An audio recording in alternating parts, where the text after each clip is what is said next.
you know, Yeah. general dysfunctionality as the heat and humidity hangs upon the town like a thick blanket. Well, let's put it That's how my mom describes it. Like laying on the ground. So she said, so she came from the, she came from the UK. She got here in July, and she walked out of JFK. And she said she'd never felt anything like this. From a town that never was to the Yes, that's what it's space like. between your thoughts. That's what it's You're like. listening to Look like right now. WMFB Sounds like that. Bloodwork FM. WMFB Bloodwork FM. Best talk, best news from nowhere and then. You're listening to WMFB Bloodwork. let's put it in. 101 degrees. Oh, haha. Mortality. That's too much. Too much. It was just like it was painful being in the sun. Painful.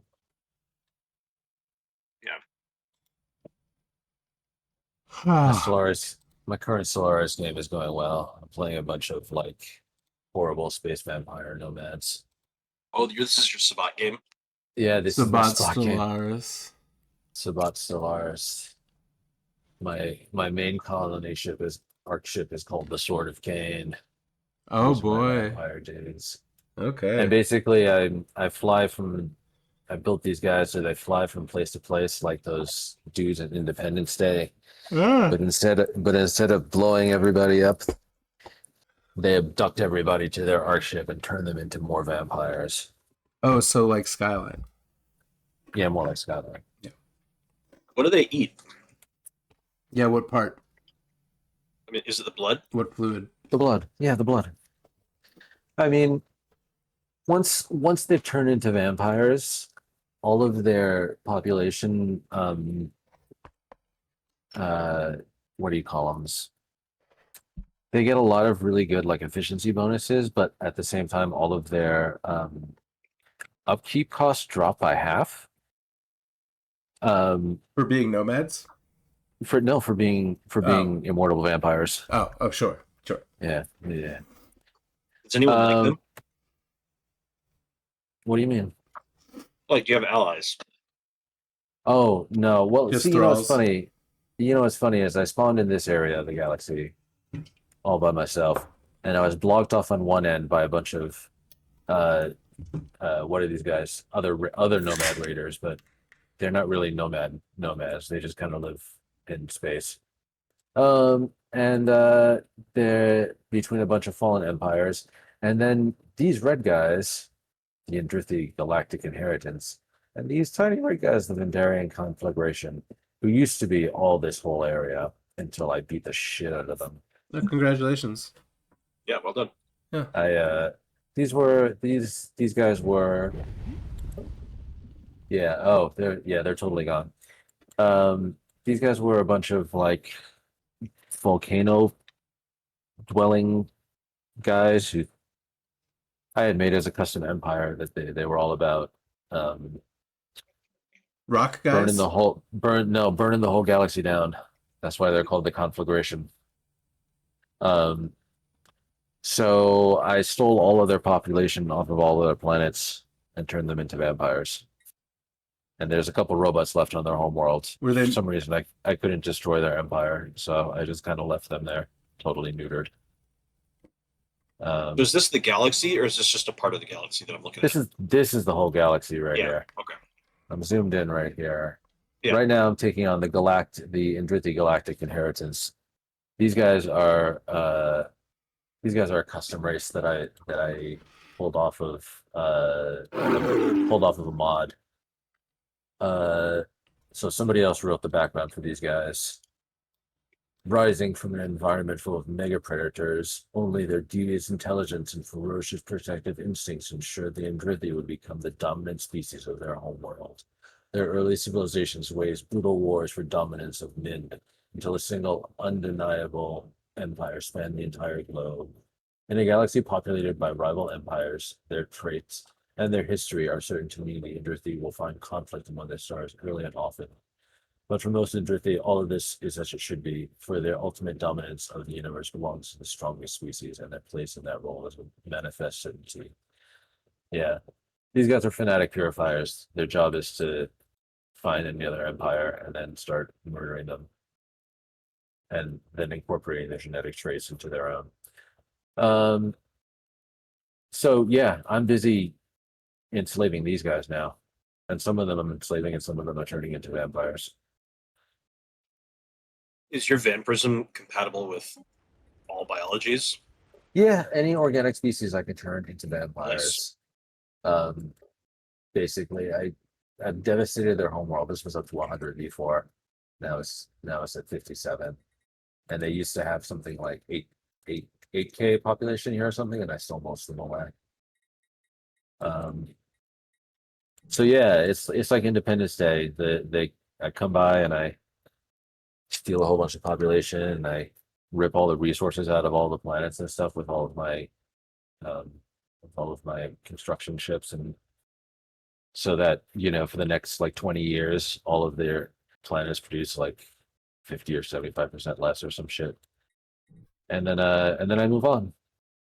And these guys, nobody gives a shit about me doing it to these guys because these guys are fanatic purifiers who want to murder everybody else in the galaxy. So Not very popular. yeah, they're not too popular. They're like, it's troubling that you're turning all those guys into vampires, but I'm sure also it'll go away on its own. yeah, also that sucks. Also, they suck. So, you know, at least we don't have to deal with them. Yeah, but I'm gathering my power from, you know, tearing these guys to pieces and stealing all their shit and their populations, and eventually I'll unleash myself upon the rest of the galaxy over here. So in terms of conquering other folks, are you is it all military, or are you using like economic and diplomatic stuff as well? Oh no, I mean for these guys, I'm using all military. But in the game, You Like can if you- you can do sanctions and You can diplomatically vassalize people by being really friendly with them and giving them lots of stuff. yeah. And you know, form federations with people so Yeah. that they're you know, diplomatic equals to you, so you can form big power blocks to fight off. Like if I wasn't beating the shit out of those fanatic purifiers, usually what happens is the closest group of nations that are threatened by them all form a big power block federation and fight them off. Mhm. You know, if they can't steamroll too much and they can't build up a huge power base early on, and they get like a bunch of people ally against them, they get stomped. So that's how it'd be with the genocidal type empires. I'm not quite a genocidal type empire, but I'm definitely very unfriendly. you're one really hot day and a missed meal being a genocidal empire. You know, the only way necrophage this is a necrophage empire. The only way necrophages can reproduce is by converting other species into their own species. You know. So I'm role playing that as space vampires, but you can do it as like weird parasites or Gotcha.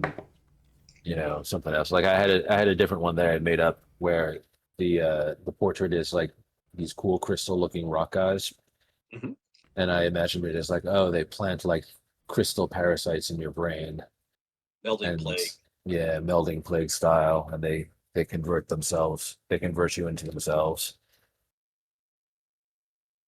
You guys don't know about Metal Gear Survive, huh? I've heard of it, yeah. It's the battle royale version of No, Metal Gear. no. Is It's that where a- the zombie? No, it's not the battle royale. The zombies, right? Yeah. Where Well, hordes of crystal-headed zombies. right. That's where I was going. They have crystals in their heads. Yeah. Yeah. That's Survive. Yeah. Yeah. I've seen that. I've seen it played. I haven't actually played it myself. Yeah. You definitely don't have to. It You didn't know, look it's not important great. to. Yeah, it's an oddity. It doesn't. It's not. Yeah, it's not important to history. I don't Yeah, think it's gonna be. it didn't look great. I saw some people playing it and they were kind of making fun of it while they were playing it. They're like, why? Okay. It was the first thing Konami did. It was the first thing Konami did with the license after firing Kojima. Oh It's yeah, I the remember only that. thing they did on the Fox engine ever.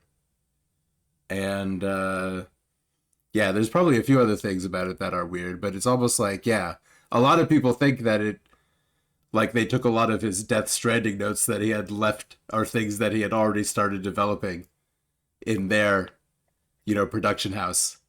And Yeah. they took a bunch of his notes and put out this game. Anyway, that doesn't, who gives a shit? What the fuck? So why don't can you give me a summary of what has happened in Chasm City? What the hell's going on in this? What the hell's happening in this story? So Tanner's Tanner not Tanner. Kuela, Tanner's not Tanner. Mirabelle. Tanner's Kuhela. Never was. He was. Yeah. He was. Kuela's body I the think whole he's time. Kuela's body the whole time. Yeah. Kuhela's And body with Tanner's mind. He needed yeah, they were Tanner's like, mind hey, to you sneak. can't get off the planet. Yeah. Yeah. Um, and Ravage is some. Ravage is the guy that Ravage. Well, both of them are now played by John C. Reilly in my mind. Some guy, the guy that jumped out of the restaurant, Yeah, Vornov. Yep. Vornov, he heard that there was a guy hunting a guy named Ravage, and he was like, I'm such a thrill seeker. I'm gonna make myself plastic surgerized to look like this Ravage guy because this psychopath wants to hunt him so bad. Is it gonna turn out that Tanner is neither of the men, and the whole I'm flashback guessing is he's an fucking Sky at this point. He's an implanted memories designed to hunt Vornikov, who is disguised as Ravage. I No, don't. it's he's well. Here's the thing. He's definitely Cahuela, and now it makes so much more sense that this is why he's on such like a Yeah, boner revenge quest to Hell bent murder for leather. Rivage, because it's like, well, you got my wife killed, and I'm real Yeah. mad about that. And Now I'm going to kill you. but Mirabelle killed her. apparently he took it out on Mirabelle too by feeding him to a snake. Yeah. He gave him gave him to a Hamadryad. And I always forget because when I read like that chapter 5 or whatever, when he wakes up in a hospital web, he looks at Yeah, a alcove and freaks the fuck out.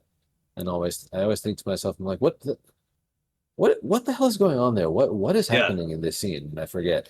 And then what it is that he's remembering as Tanner the alcove where he was fed to the. being dumped into the snake pit where There was where an Cahuela alcove. Cahuela keeps a hamadryad, and then the hamadryad came out. At what point did he scan Mirabelle's brain after Mirabelle had been eaten so that he could have memories of That being is a eaten? really interesting question.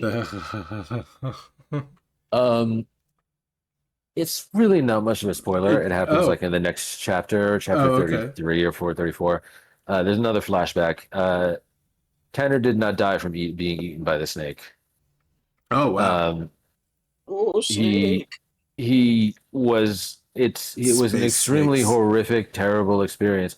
But actually, it kills the snake because the Tanner's made of biology poison. the biology of Sky's Edge is not very compatible with the biology of Earth. It seems So like people are really afraid when of these snakes. Has no one been eaten yeah, by well, one before? that's the problem is like the thing is like if you're a human and you want to try and eat like anything native on Sky's Edge, you're probably going to Yeah. have an allergic reaction and go into anaphylactic shock. Yeah. The opposite is true for Okay. anything from Sky's Edge that tries to eat a human. In this They're not case, smart enough to know Tanner. that. Yeah. But they're not smart enough to know that. So It's still bad if it eats you.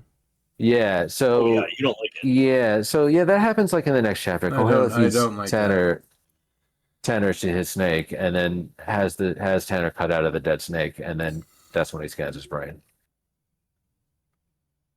Does Zebra work for Vishnikov or Ravage?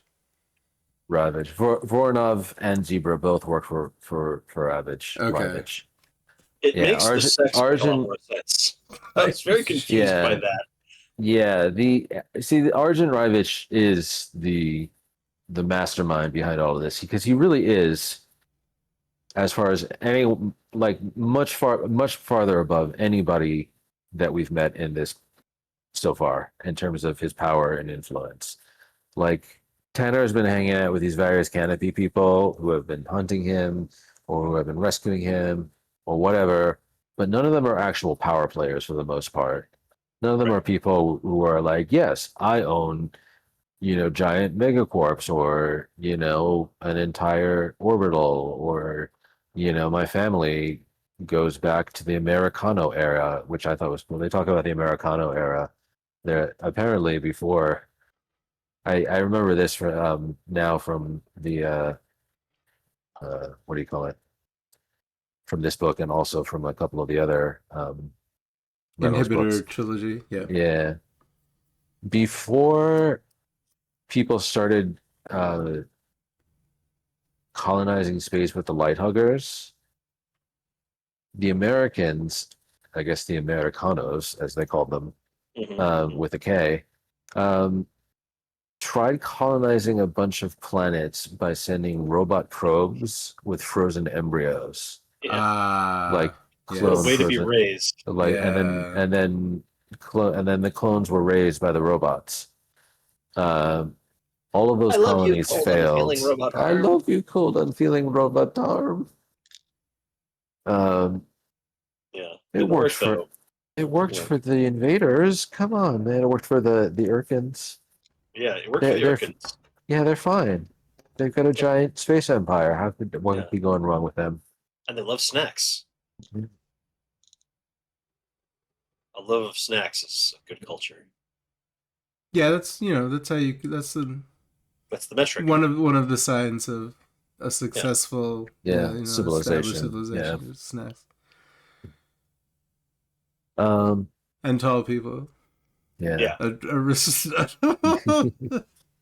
A respect and admiration of tall people.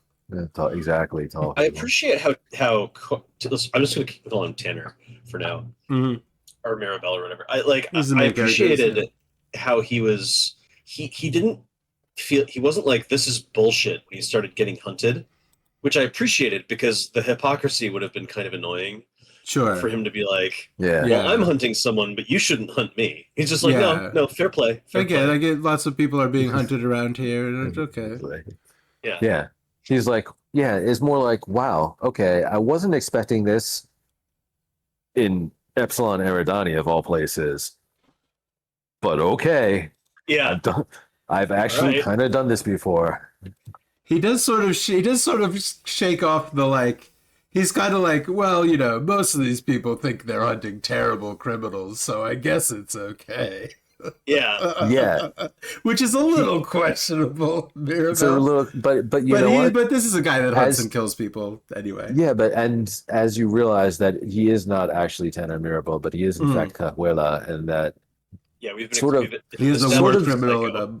Sort of like it seems like sort of like the actual deep underneath personality here is probably not Tanner's personality. Mm-hmm. Yeah, it is Cahuela's personality. So he's like, man, Tanner Maribel, we hardly. So he's knew like, so he's like, oh, you hunt people for sport? That's cool. That's cool. I love hunting. Hunting's my favorite thing to do. I love that shit. I live in a reptile house, and I live in a reptile hunt. I live in a reptile hunt. Hunt all kinds of people. I appreciate the reveal from and I Zebra sell guns. Later. Yeah. About the she's like, yeah, that's why I slept with you, because that whole scene, sequence where he's like, and now I'm up in the canopy, and now I'm getting a gun, a cache, and some stuff, and an information dump, and exposition, and sex, and now I'm going back down again, and it's like, what was the point of that? Just to give you some money in the story? Like, that doesn't. Yeah. What the fuck? And then. Yeah, but no, there was a very specific reason. And it was super contrived. It was. Zebra's I'm like, a bad guy. Yeah, Zebra's like, here. I need to verify that you're really an assassin. And if you're an assassin, you're gonna rob me. You're gonna have sex with me and then rob me. Yeah. Yep. Like in a James Bond movie or some shit. In the James Bond movie. Yep. Okay. That was definitely some assassin shit. All right, so it's definitely you. Let's get him. I've got a note in my here that says Yeah. adult Sky spends a lot of time thinking about killing people. And the next note is, oh, clown, huh? Clown. Yeah, he's got clown in his Clown head is now. cool. I guess he's I'm like, yeah, definitely a fan of Clown. I guess he's psycho. I guess he's psycho. I guess he's psycho. Do you think? Or Do you think he is there any schizophrenic? For schizophrenic specifically, yeah. And Probably. there's been no mention on the flotilla of any kind of nanobots or technology being inside of these flesh bags. None of that's going on the flotilla, other than the one man, other than the man with blades in his arm. Yeah, no, it's Afro implants, but not like nanobots. Yeah, it's a lot more primitive. There's no it's not like Chasm City style implants. Yeah, there is the infiltrator with his like Cyberpunk 2077 style like mantis blade arm. Yeah. Oh, speaking of nano, I love the bit of live melting plague activity we get. Oh, yep. Oh yeah. A guy gets fucked up to the melting plague because he didn't take enough dream. Oh, excuse me. I'm having a dream fuel. Yeah, well, it's the thing that I find particularly sort of 600-calorie muffins today. Muffins. Hey, muffins and hot dogs today. What the fuck? Oh, that's good. Sack food. The plague that sort of like frays out into tiny branches. Yes. There's something about, and then it's like breaking off into like dust. It's just something that like provokes my contamination response to those specific like the dendrites. Like not exactly tryptophobia, but like mold or yes, but like reaching out and starting to look like coral as the branches kind of grow up the wall, or like infected veins as the mold grows up the wall, like fruiting bodies. Yeah, like fruiting bodies. Yeah, like that. Like those two words like next to each other. Yeah, those two words next to each other are deeply unpleasant. Really, really great. That's unless it involves my dinner, you know. I'll have some fruiting bodies on the plate. That's fine. I'll have some fruity bodies fried up with butter, some salt and pepper. Yeah, love it. Love a mushroom. Oh, okay. Well, that okay. That's what we're talking about. Yeah. I didn't get that. I was imagining like people with cordyceps erupting out of them being fried.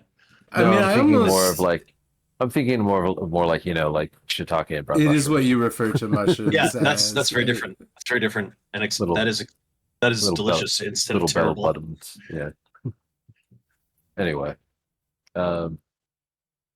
he's tracking down the dream fuel suppliers on a sort of on a whim. I was about to say a side quest, but kind of loosely connected. Yeah, it's like the thing that happens when you're playing a CRPG, and he's like, "I'm talking to a zebra," and there's a conversation arc, you know, that you go down by pressing option 3. Yep. And then, you know, you're like, "Oh, ask about sister, ask about dream fuel, ask about the distribution system." Yep. Right. Exactly. Yeah. And occasionally, and then a little pop up comes up like a new quest acquired. Find out where dream fuel comes from. Yeah. Yep. Little side quest there. Exactly. He has a fun date night where he goes to the gambling parlors and watches the palanquin races and hangs out with a sexy lady from. This is really like a hostage, sexy hostage. All of his dates start the same way. All of his antics at gunpoint. At gunpoint. I mean, he's from Sky's Edge. It seems like that's how you say hi. Everybody's relationships involve like serious violence. Like the only other example of people from Sky's Edge we have are Corey and Fazil, and like they're soldiers who met in the middle of the war. Yeah, that's true. So does he meet the pig couple after his date? Is that when that happens? No, Yeah, it's he meets him before. He goes back into the mulch after he crashes after the leaving car. Zebra, kills Waverly, Right, crashes the yeah. cable car, meets the pig couple, Lawrence and his wife, and then pays Lawrence to take him back to Grand Central Station and Madame Dominica so he can get his game implant removed. And Madame Dominica is like, "This looks like game implant, but can't be game implant. You're still alive." And Yeah. he's like, "Yeah, that's right." They call me Yeah. Tanner Mirabelle. Yeah. And then she's also like, "Oh, by No the one way, catches me. your buddy Querenback didn't actually have any implants. He just paid me to make it look good." That guy's full of shit and a weirdo. And it was like, and he's Look like, out "Oh for fuck, Queerenbach. he was working for Ravage too." Is he? Yeah, Yeah, he is. Querenback's gonna be working. I noticed that Everybody. Mirabelle was being an awful no. dick to someone who's going to put him under anesthesia. He's an awful dick to everybody. That's true. He's the spirit of The Dave only people he has not been awful dicks to. Actually, I take it back. He's not an awful dick to everybody. He was not an awful dick to Sister Amelia. That's true. Pretty much everyone else he was an awful dick to. I was about to say he wasn't so bad to Zebra and Chanterelle, but I'm like, wait, Yep. no, he was pretty mean to them too. Yeah, he was. He was very shitty to them. Yeah. What do you guys think hyper pigs look like? Well, nothing nice. Kind of like there's something that comes to mind, there's a meme that comes to mind. Well, there's two, I guess. Who's the guy from who's the guy from Teenage Mutant Ninja Turtles? It's one of them. It's either Bebop or Rocksteady. Rocksteady is the it Rhino. Bebop? Okay. It's Bebop. Rocksteady. I was about to say Rocksteady. It's probably the Rhino, right? It's Bebop. Yeah. Kind of like Bebop, but a little less ridiculous and a little more grotesque. Yeah. Okay. Yeah. You know, Also, and I mean, they say specifically like it's not a man pig. It's something kind of like it's something kind of like both, but something like kind of grotesque. Yeah. And like not both. Not really either. Yeah, not really either. So, yeah, I don't know, but my mind just kind of reaches for like the easy like Teenage Mutant Ninja Turtle style like ambulatory cartoon animal. Yeah, ambulatory cartoon animal. Humanoid pig-headed. Yeah. I also got a question for you in brain-sighted folk. When a book is describing, like, say, a scene, and the paragraphs start describing, say, a city environment, do you see it all at once and then it starts changing as the descriptions get more elaborate, or does your brain wait until it's done? It depends on how it's writing, on how the dude is writing it. Sometimes I will have what you might call like a sketch. Okay. Maybe. Or like sort of just picture? like a shadow on a wall or something like that, like, oh, it looks a little bit like that. And then as like the description goes on, I might fill in more details or whatever, or I might, something in my brain might reach for a visual that I've seen in real life somewhere at some point and be like, oh, it looks probably a lot like this. Gotcha. Zoom ins. Just little whatever the hell is being described at the moment, like not even looking at the whole picture. But also kind of a sketch, but just like not even the whole, You see the parts. Yeah. Cool. What's going on with Sky Houseman? Oh, Jesus Christ. What the? Yeah. Well, go ahead. He seems like a bad guy. He murders his captain. Yep. He murders the guys. Knocks out Lady Costanza. Knocks out the medics. Costanza in the face. Has the medics killed so they can't rat him out. Yeah, he's It's a very bad person.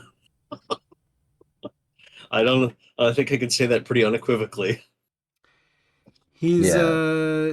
yeah, he's stealing the ship with a couple bros, and he's headed to the ghost ship. Yeah. Yeah. I'm curious to see what's over there.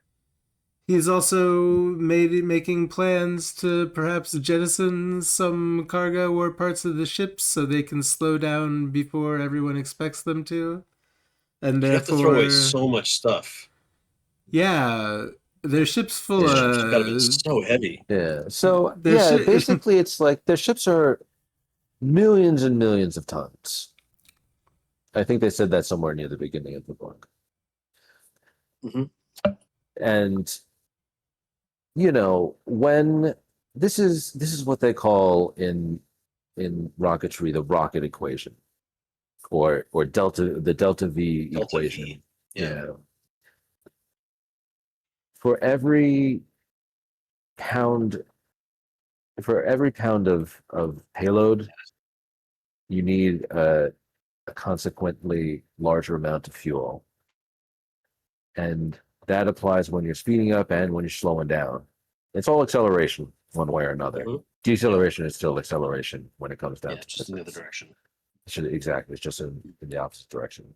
So all of these ships have the same amount of fuel. They've only got so much antimatter. There's no way to increase it, and there's no way to decrease it. The only thing they can change in their rocket equation is how much mass they have Mhm. on their ship. Okay. So Scott realizes as he spaces these two medics, Balthazar's medics, like, spacing those two guys ever so slightly makes this ship a little bit lighter, so that when we can start decelerating, we can start decelerating just a little bit later, just a little bit harder, so we can get home. We can get there just a little bit sooner. Any more guys around here? Yeah, exactly. Yeah. You're looking And of pretty hefty, bud. And of course, he looks around and he's like, Well, we've got shit. we've got some dead mummies. We What got are we a still carrying these bajillion for? guys. What are we still carrying these guys for? Yeah, the rest of them might not even wake up either. What's the book? Yeah. Dun, dun, dun. Bah, bah, Um, bah. Dastardly Yeah, so- plans are brewing. so that's the plan. And it's like I remember when we first started reading this book, and I remember thinking about these little societies of these flotilla ships. There are like 150 or so people awake on each ship, and like 900 plus sleepers on each ship, and they know they're outnumbered by the sleepers, and it's their job to take care of the sleepers and the ship to get them there. It's their mission. It's like their whole society is oriented around it. Yeah, their entire they're like the third generation that is, or the second born on the ship. So like even their parents never knew anything but this ship, and yeah. But now they're all fucking going nuts. Yeah. Because they're growing up on spaceships. Talking to dolphins. Turns out it's not good clowns for you. there. Shit is starting to like break and fall Although, apart. like, the craziest person is Sky, and he was a mummy. So, Yeah. but all the rest of them are pretty paranoid. Yeah, there's so much paranoia. There's so much like, and they are all thinking at this point like, I would love to get there before the other guys, so I can grab the best spot. The best spot on a fucking planet. Yeah, it's dude. There are always going to be spots. The best spots, yeah. There's that always are going to be the best spot, yeah. People like the moon is a particularly bad example because there's not a lot of real estate on the moon. But like you think of the moon, it's a whole fucking planet. The places that are actually going to be useful to human beings for like any time within the next like couple hundred years until we get some sort of super advanced technology is like less than 1% of the planet, just like the craters. And like just like the good sides of the craters too. You don't want to be on the side of the crater that gets like too much sunlight and not enough sunlight any other times if you're using solar power and shit like that. There are good places and bad places to grab, and like on any planet, there are good places, obviously good places Yeah. to grab. I mean, And you I get can there look at first. Earth and be like, listen, I don't want to have to live in the middle of the Sahara, but there are not Yeah. that many sleepers. There's like 6 ships. It's not like they have 7 billion people. Well, they're also They don't even have a million. Well, they're also all thinking like hundreds of years into the future. They're like, this is going to set the stage for the future, and it does. When you go back and look at the beginning of the later in the It book, surely they're like, does. In a it sure did set stupid the, ass way. they're all trying to shoot each other. Still, Yeah. this is Yeah, if they had all settled down in one or 2 Yeah. cities, yeah, and decided they like, could you have know been what? fucking fine. Let's not all try to race each other there, but no. Now Nope. now Turns it's out they're all human like beings. yeah. Now we need to start shooting at Dorks. each other. Dorks. Fucking dorks. Yeah. There's a moment that I really like, or there's a moment that I was like, hey, where they are on their way out to the ghost ship, and Sky is like, wow, I'm out here in a tiny ship in the middle of space. I am like so far away from where I came from any habitable ship. Like in the middle of the absolute void. He kind of a what the fuck am I doing moment from Sky Houseman, and I can appreciate that. Yeah. Like being so far away, like starting out in a goddamn spaceship and then taking a little pod into nowhere. Fuck. Like no. deeper. who would not be honestly, who would not have those thoughts? Just Any literally crew of the Starship Enterprise, but I always think about that when they're in the fucking Stepping out- shuttlecraft. stepping out into Uh-huh. the void. Dude, those Starship They don't Enterprise give shuttlecraft, a shit, those guys, about space. those fucking shuttlecraft go at fucking warp speed. They've got like replicators. They got and like a life windshield. support. Yeah. They've got like life support for weeks. Glass You could- windshield in front of 2 seats. You can fly your ass to a whole other star system in no time at all, in comfort. Those things are great. They're really good. Way better than what they've got in this book. Oh yeah. It's somehow like canonically or just like the physics of that universe just narratively will not allow someone to be thrown out an airlock in Star Trek. Just canonically and narratively, it is physically no one would ever do it. I bet someone does it on fucking Discovery, but No, that's why no one gives a I shit. was going to say Lower Decks. Or Lower Picard. Decks, maybe. Yeah, Or maybe. Picard. Lower Decks. One of those shows, yeah, sure, yeah. It almost happens in No, TNG a couple wait, of times. wait. Cargo base. Does By Does accident, anybody- but not someone does- like, go, I'm going to Yeah, execute space. someone. I, Yeah. I was gonna say, I think in Star Trek the movie and maybe in Wrath of Khan, people get spaced. Really, When you think a big- Khan, like... when a big hole gets blown in the side of the ship, someone gets sucked out. Yeah, That's another yeah, industrial yeah. accident, though. Right, that's That's a little different. That's but okay, but I'm talking about like executing people. No, nobody like, ever got thrown into You can't it. fucking do that on Star Trek. People, definitely Yeah. get blown into space. Gene Roddenberry Sure. would not appreciate that. Yeah, it's like that. That's more against the rules than like people fighting amongst themselves in the cafeteria. Yeah. Executing people by blowing about the airlock. Yeah. God. Yeah, I mean, you can't do that fuck. in the Star Trek Do you know universe. Point Nemo? Have you ever heard of Point Nemo? No. It's the So Point point. Nemo is a place in the Pacific that's the farthest from any Oh, cool. surface land. Yeah, I like that. That's cool. Yeah. It also, strangely enough, Yeah. it's very close to the coordinates for R'lyeh, if you look at the latitude and longitude. Oh, we know Just where saying. that is. Yeah, it's mentioned in Call of Cthulhu, I think. Yeah. Wow. Well, that makes sense. I hope that. Yeah.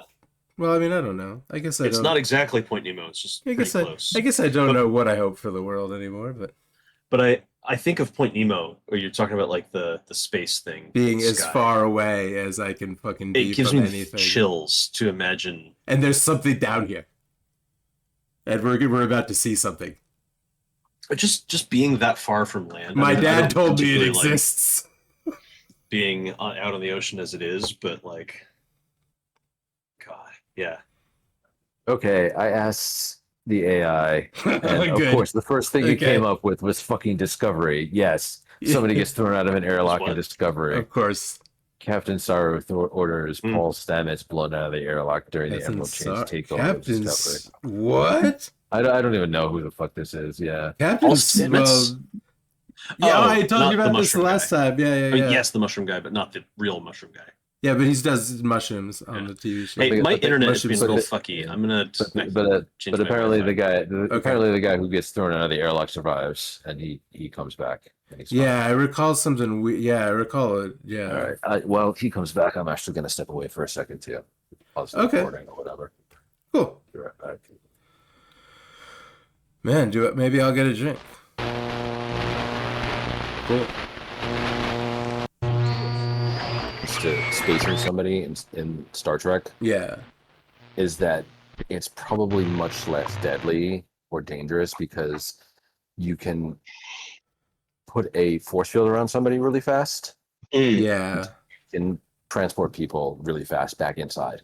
I bet stuff like that has for sure happened. There's definitely been guys like accidentally floating outside getting like transported. Dude, I remember I remember reading in like one of those Star Trek technical manuals that like they have like emergency procedures that involve like having emergency transporters that send people someplace safe or emergency force fields that prevents oxygen and stuff from blowing out of an area where the hull is Yeah, I almost at some point You have to. Well, I mean for sure. Yeah, there's a lot of instances in which those things are deployed. That was I a can really think- well put I- together there's- sentence. I can think of I can honestly think of so many sci-fi situations, and I can't even imagine like the actual when it happened. It's probably Mass Effect or something where somebody's like staring at the side of like a destroyed, like ripped open ship, but like there's a force field over it, so they're not getting sucked out into the void. There's an episode where they like open the airlock for a cargo bay to put out a fire, and then they shut the shield down, and then they turn the shield back on. I think. I don't think they do it with the doors. I'm pretty sure they do it with the shields. With the shield, clever. Yeah. That's how you would put out a fire.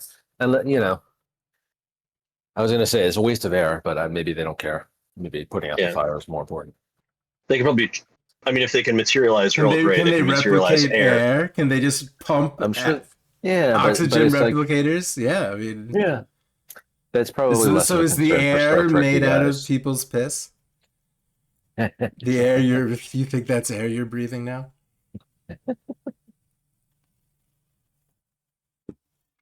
Wow. Anyway, there's a giant koi fish up in the canopy. Yeah, he goes to they talk about the Weirdo immortal Town. Koi. Yeah. They talk about the immortal koi. Escher Town, Escherville, Escher Heights. Escher Heights. That's so good. He goes to Escher Heights where everyone's faces are on backwards and people have. And it looks like Too many all legs. the buildings are made out of like crystals. Yeah. Looks like a drainade. Drainage Town. Village. Yeah. They got an immortal koi fish that they keep at almost freezing temperatures with special stuff in his blood. Man, are we? Lost Locke again. We've lost Locke. I feel. Well, when he returns, we can ask him if he has thoughts about the immortal koi fish. But the koi fish was part of. Methuselah. Yeah, Methuselah, the immortal koi fish. But the koi fish as a species is part of how humanity, or at least the humans of the canopy, unlocked immortality. Immortality, yes, because this is where I learned the tidbit, and I don't know if it's actually true because I only learned it here. Koi fish Okay. don't die. They use this. They're like, oh yeah, koi fish don't die. They just get They say older that and older. about a lot Yeah. of sea creatures. I don't know if that's an actually real thing. And I mean, About koi, they say it it's about about- lobsters yeah, and I guess jellyfish, that- but different. Yeah, I guess the trick is it's like, yeah, like quote unquote, they never die if you like put an artificial heart in them or something. In a like, koi? okay. in a koi. Well, that's Is what they that? did with for this Methuselah guy, right? They've got like an Oh, artificial oh, heart oh, and okay. like bionic blood or some shit, Yeah, and he does. Yes, yes. I thought you were. Oh, yeah. Okay. yeah. But we But don't that's have but evidence that a koi has lived, yeah, has not yeah. But died that's on. exactly that's my Given an point. artificial Like, heart. yeah, that's my point. In real life, I don't know of any koi that have lived for 500 years or whatever.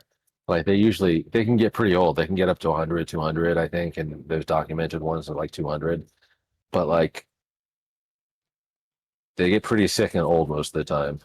It's like most animals after a while.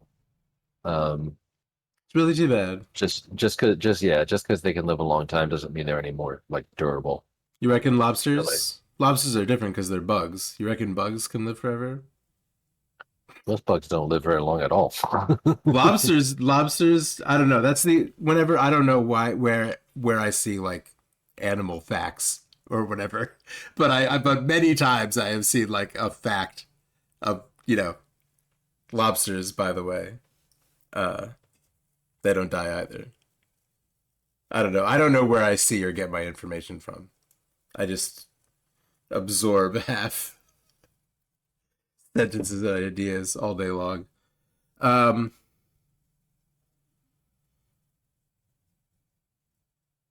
yeah, there is. Well, we talk a lot about the mix masters and the blood cutters, and I like Blood cutters. everything. The blood cutters are good. That's just a cool name. Yeah, it is. Blood cutters.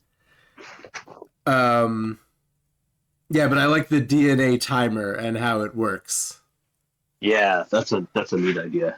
And how it's gonna like let Kahlua let Kahlua's personality take over Mirabelle. Yeah. What was his name originally? It was not Kahlua. Oh, is that what it's? I thought it was just his eyes, but that's a great point. That's Well, Yeah, it's he's his got the- body.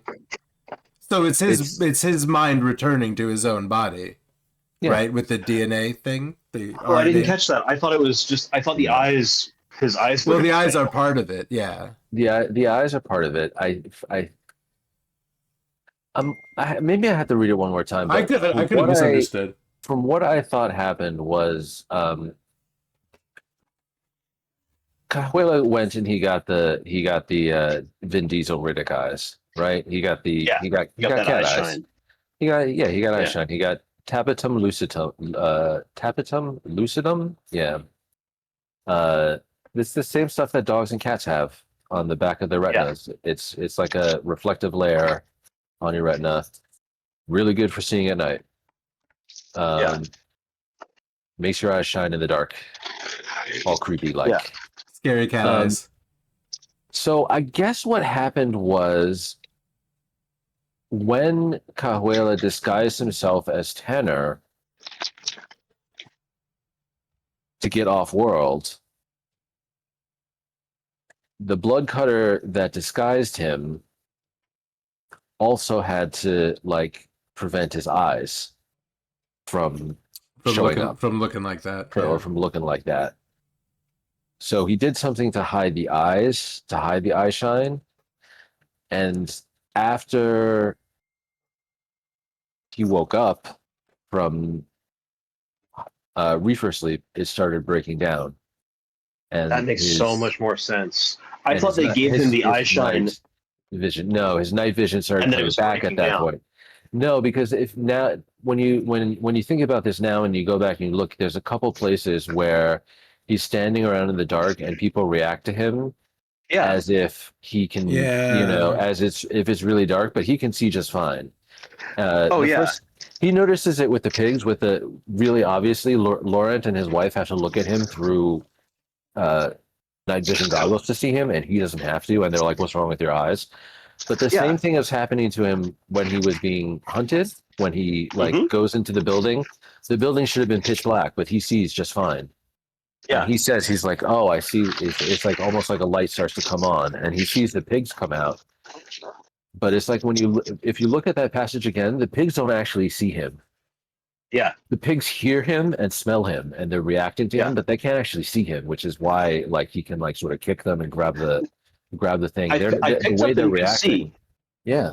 I picked up he could see, but the way that I read what the Mixmaster was saying was that the ultras make it so this stuff breaks down over time, so that you have to basically buy it again. Yeah.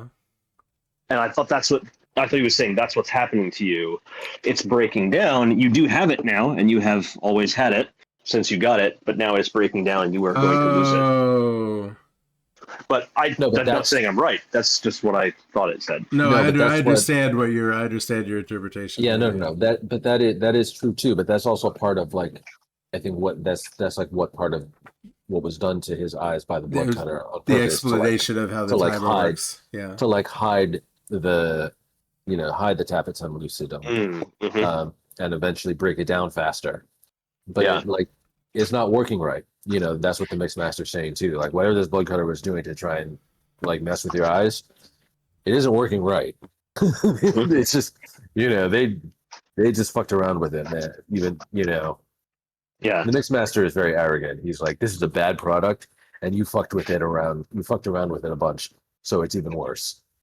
Yeah, you're dumb, and this is bad. Yeah. Thanks, Mixmaster. Thanks, Mixmaster. Everybody in Chasm City thinks that they're the hottest shit. Yeah, everyone is. Dominica is like, yo, I'm the best. Yeah. Everyone else sucks. Everyone is very condescending to one another and trying to shoot each other all the time. Yeah, very confident about how awesome they are. Mirabelle does the old trick. I recall having a long conversation with someone about this, and basically me saying, well, it would have to be magic. It would have to be magic science fiction if you were going to have a gun that fired ice bullets. Oh, yeah. I found that super weird. I was like, it seems like this particular weapon is being inserted into the story purely because it is cool. Because he doesn't. There's lots no of cool law. Weapons. Right. There's no law. It's like he's like, it's an untraceable assassin's weapon. I'm like, when do you give a shit about being untraceable? He's not going to be tracked cares. down. Yeah, no one's looking for it. The giant plasma gun was also an untraceable assassin weapon in this environment, because no one's tracing anything. Yeah, there doesn't seem to be much law. Like, obviously when Quirnbach shows up and pretends to be security, people are like, oh yeah, that's one of those security guys. Yeah. But it's not that serious. It's more like mall cops, I get the impression. Yeah, it says like half of them turn away.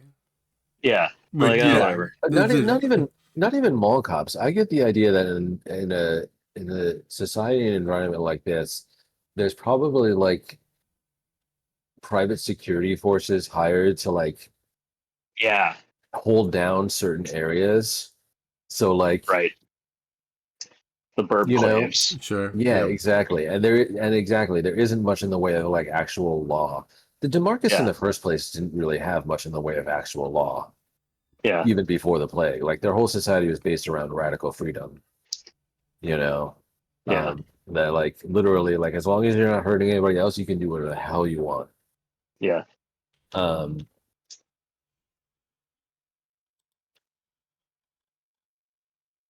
then even the hurting other people thing kind of got a little sketchy at points. Yeah, not too big. Well, exactly. Yeah, you piss off the wrong people, and they have their own private security that fucks you up. That's how you. Yeah. That's how you don't get fucked up. It's by having enough security and friends that you don't get fucked up. Yeah, but it was also like a society that had basically agreed, like, okay, well, none of us are going to solve any of our problems by shooting at each other here in Epsilon Eridani and the Glitter Band and Yellowstone, because we've all got way too much to lose. Yeah, we've all got the least interesting way to solve a problem. Yeah, and we've all got crazy good guns. Yeah, so it would get really bad fast. It's like almost like everybody's got, like they talk about all this crazy nanotechnology that everybody's got, like just packed into their bodies. Like it's like every single person's got like their own nukes. Yeah. So like as soon as the fighting starts, literally just everybody nukes everybody, and that's it. Yeah. This is pointless. Let's not do that. Yeah, and exactly. Like you said, they're like that's probably like the least interesting way to solve our problems or Yeah. solve our disputes and rivalries. Um, Yeah, I'm gonna write a play that embarrasses you so bad that your descendants 500 years from now make themselves vomit every time they hear my name yeah, or something. That's a good thing to do. So yeah. I But I approve of guess that type of behavior. Yeah, that's good. this is Right? it's still only been 7 years I'm gonna try that. since Nice. the plague hit in this story. Since everything went to super crazy shit around Absolute here, shit. absolute Absolute. banana town. Turbo hell. Turbo hell. Yep. And before that, it was like 200 plus years of like a golden age. Yeah. And they So- knew Pretty it. nice. And they fucking And they- knew it. They Oh, were and they knew it. living in Totally. cyberpunk paradise in the sky Yeah. until Yeah. they discovered the Cyberpunk. melding plague. And now the survivors are all like, what the fuck are we doing with ourselves? For the most part, they're all like, what the Yeah. fuck are we doing with ourselves? This is boring. Shooting at each other, I guess, because nothing else is good anymore. Maybe you guys should go to some fucking therapy or something. Yeah. Jesus Christ. Talk to somebody. You guys are all clearly deeply scarred by a horrific, traumatic societal event. Yeah, a bad thing happened. It's like, don't just descend into madness and bloodlust. Yeah. I mean, that's yeah, easy. they're That's beings. easy for you to say, Locke. That's easy advice for you to sit there and dispense when you're not living in the fucking mulch. Fair. Fair. Yeah. When you're Okay. not down here with the pigmen. Yeah. I was looking at a pig. That line, I put that line in my notes too. I really like. Just, I was looking at a pig. It's a little bit. There's some of these. There's like YouTube videos. They're like the most realist, unexplained haunting thing or whatever, like EVP stuff. And one of those is it's a bunch of clips of supposed EVPs, and one of them is a person looking into a crawl space with like a VHS camcorder, and you hear something that sounds like, "I have the body of a pig." Oh God! Oh God. Jesus Yeah. Christ! Jesus Christ! I agree. And so anyway, That's whenever isn't it bad? So I think about that one a lot. It's basically is the end of that story. There's a new voicemail message for you.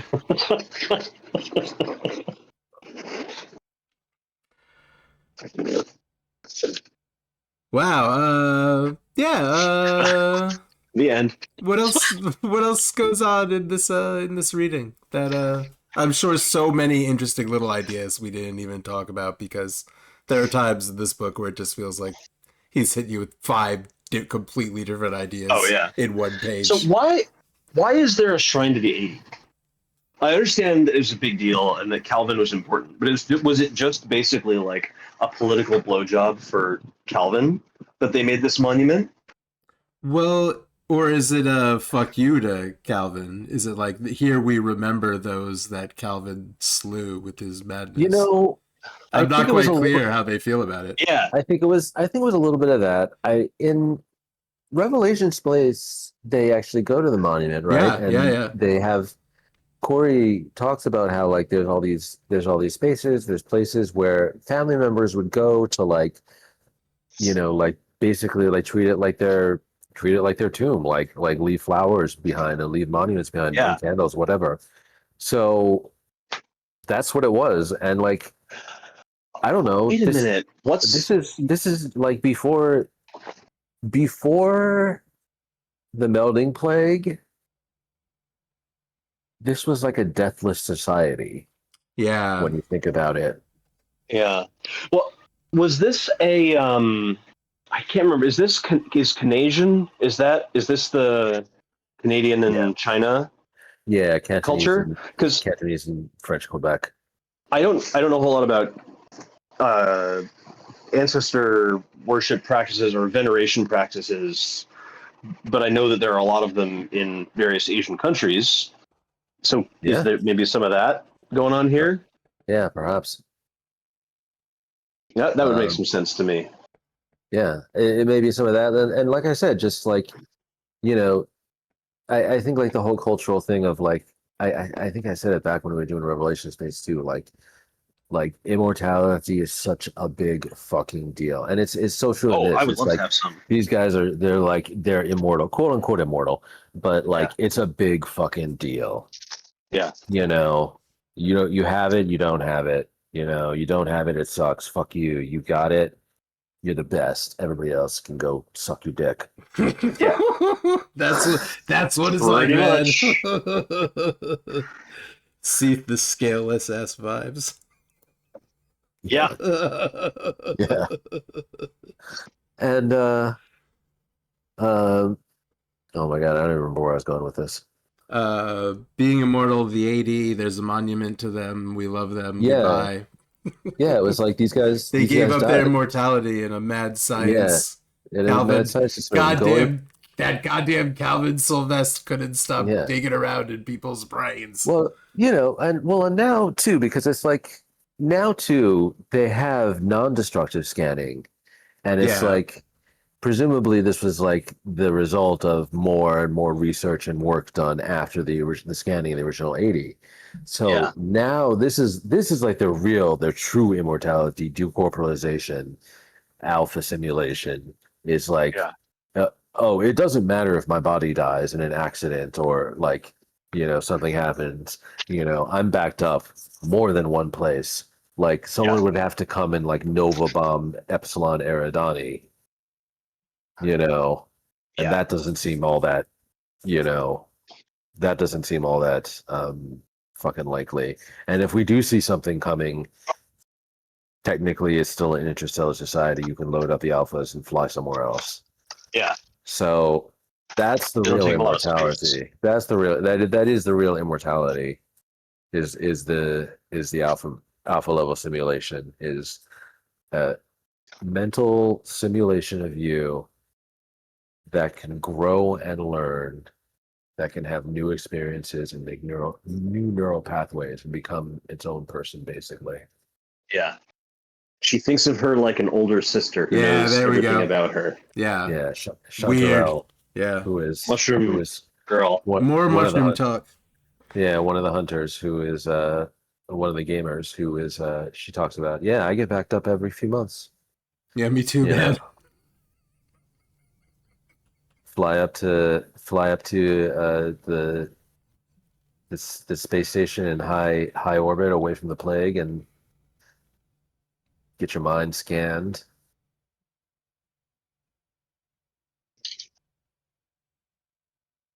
Yeah. Yeah. So that's why there's a monument to them, because they were like, well, they went first, and most of them didn't make it, but Yeah. they went first. So here's to them, Yeah. Yeah, One what of them happened? got his patterns juggled. Did they basically just say the alphas began to fail? Was there anything more descriptive than that or catastrophic, or they just the first 80 alphas just eventually failed? That's kind of just the story. It was like the software that was running the scans wasn't complex enough yet, or something like that. Okay. Yeah, they didn't get down to like the quantum They didn't brain get down to the true, yeah, okay. where things Like- jiggle in unpredictable ways. Like the scanning process was successful, but the simulate the The actual resulting running of the alphas. simulations, Yeah. the running of the simulations had problems. Okay. Yeah. Yeah, they So were. They didn't have as they ran, for some of them, more and more errors would start to be introduced until they started to crash. But like some of them survived. Some of them were like, no, the errors weren't introduced properly, or the alphas were able to error correct, and keep growing and surviving. Tarashi, the guy that Corey kills in like the first or second chapter of Revelation Space, he says that his mom is an alpha, was one of the first alphas from the 80, and she is still around. Oh, okay. I want to go back and read that story you wrote during your master's. Oh yeah. Eidolons. Yeah, I was thinking of it. I was thinking about these books, of course. Yeah. And yeah, it's a cool idea. Calvin was around. Calvin was around, of course, until they got thrown to the pattern jugglers. Yeah. Got them patterns juggled. What else you guys what else you guys doing? What else you guys checking out? What else is cool? I want to say I'm on book 5 of Dungeon Crawler Carl. Oh, fuck. You are just you are tearing books apart, yeah? It's true. Oh my god, yeah. And I don't like I read the first one as sort of like a so Josh has been telling me it's amazing, you gotta read it, I need to talk to somebody about this book. And I was like, okay, it doesn't sound that good. It sounds very silly and kind of maybe dumb, but like, okay, you haven't steered me wrong before. You were like, you got to read this Richard K. Morgan dude. And I was like, all right, and then, he was right.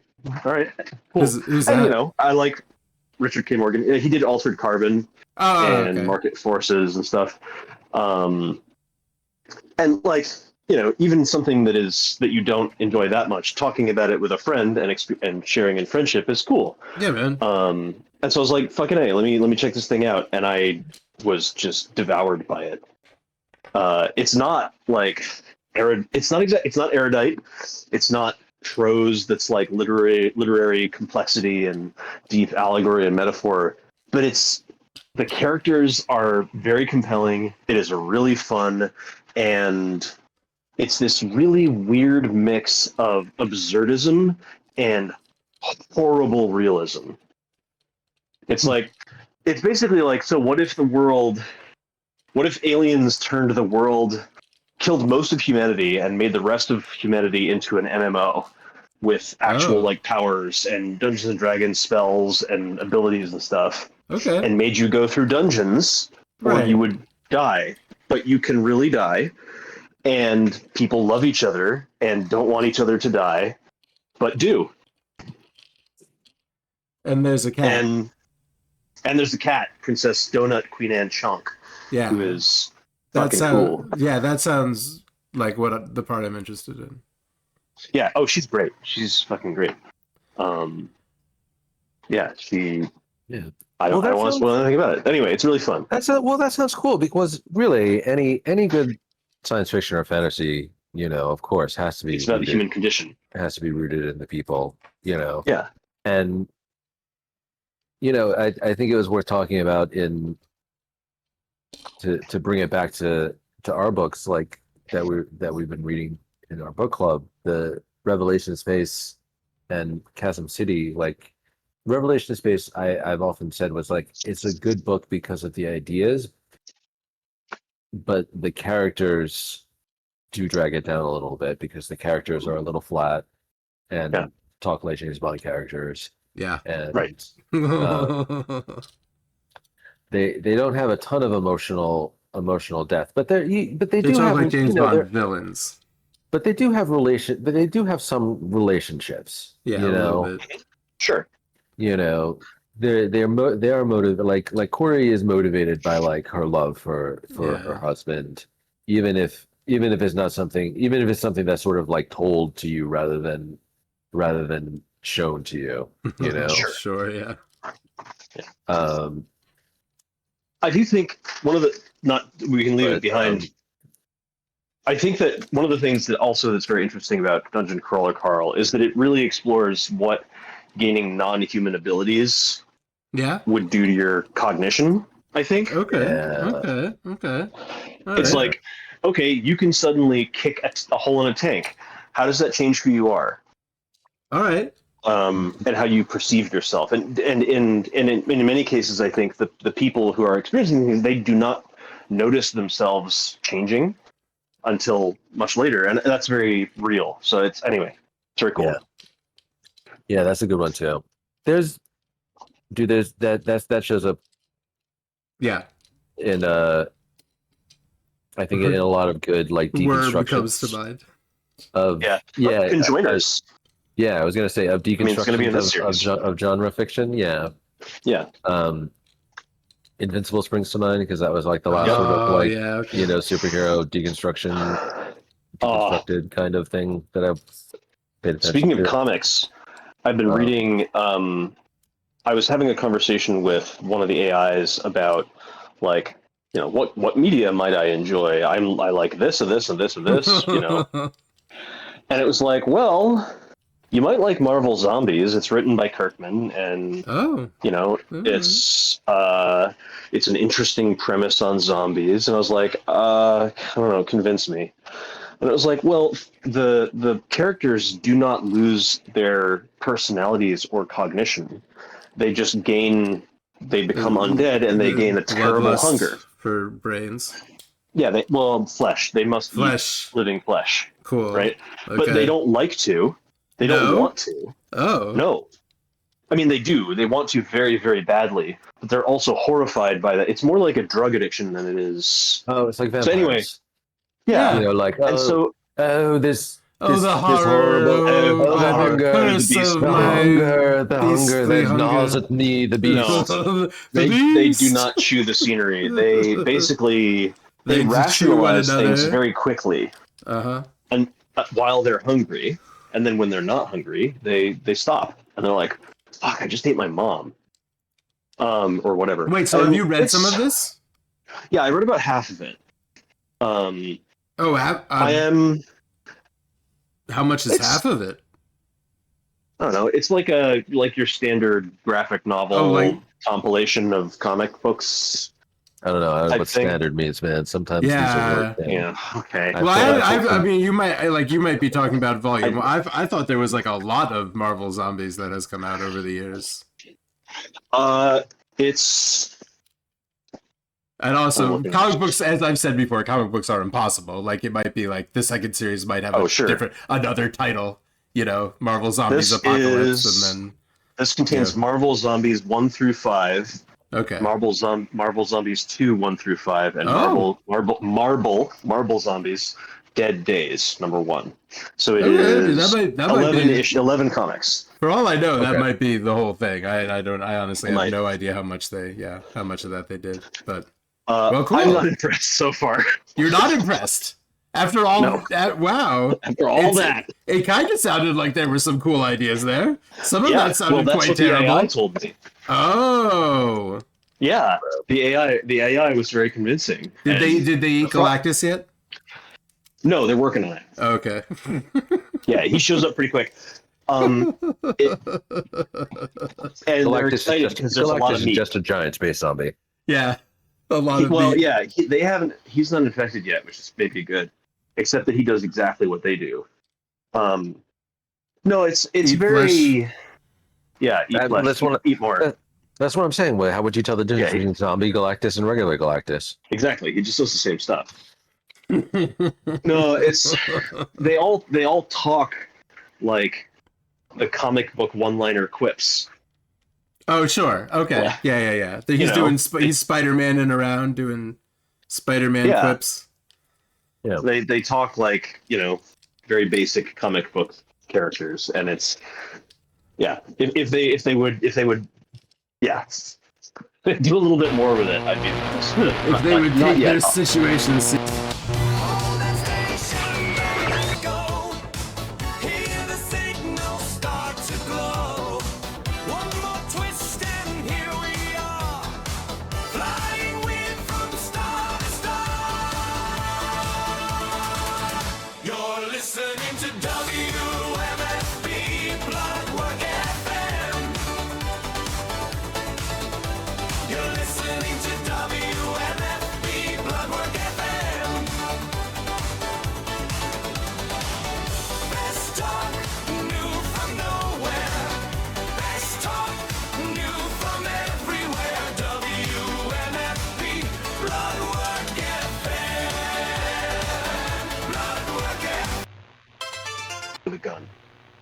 Planet Terror. It feels very pastiche. Okay. I don't. It's not trying to. It's trying to be serious, but it is not. Anyway, what are you guys doing? Ooh. You saw what I was doing when we started this. Space vampires. Yeah. Space vampires is a good thing to do. Space vampires, yeah. Oh, I've been playing Metal Gear Solid 5. Oh yeah, they made you a birthday cake. He made me a birthday cake and gave me a cigar. Yeah. Good old Revolver Ocelot. Yeah, I'm really That's a great name. Change your birthday back to your actual birthday if you're still playing it. I don't think it's an option. Yeah, it's a real Kojima thing to do, to like ask you a bunch of questions in the beginning of the game, you know, and some of them actually affect something. Yeah. So when I started this one, I changed it to 6. I put in 6:30 when I was asked. Okay, on purpose to Right. know that you're like, Because I was like, okay, in a it. few days I'm gonna get a birthday Well, cake. yeah. You don't want to put it like tomorrow because then you don't have your base set up yet or whatever. Exactly. Right. Yeah, right. You're I not knew I far would. enough Yeah. into the game. Whatever it You're is not at far that enough point. into the game to have like the whole Ocelot needs a Diamond Dogs. kitchen to be able to. Yeah, the Diamond Dogs are not going to be able to throw you a party yet. Yeah, they're not going to be prepared. Yeah, so. Yeah, I've been playing Go ahead.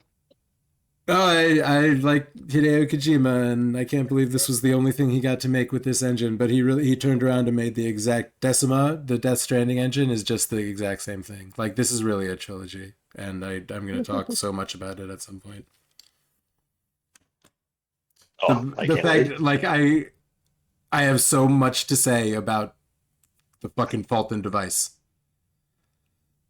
Yeah. It's amazing. I'll talk. It is so amazing that it changes this game. It insists on being the most useful tool you could possibly have in a video game. And so it becomes the whole crux of every operation, everything you're doing involves. How am I going to Fulton some guys? What can I afford to Fulton? What around here should I Fulton? If I Fulton, should I Fulton out their weapons first?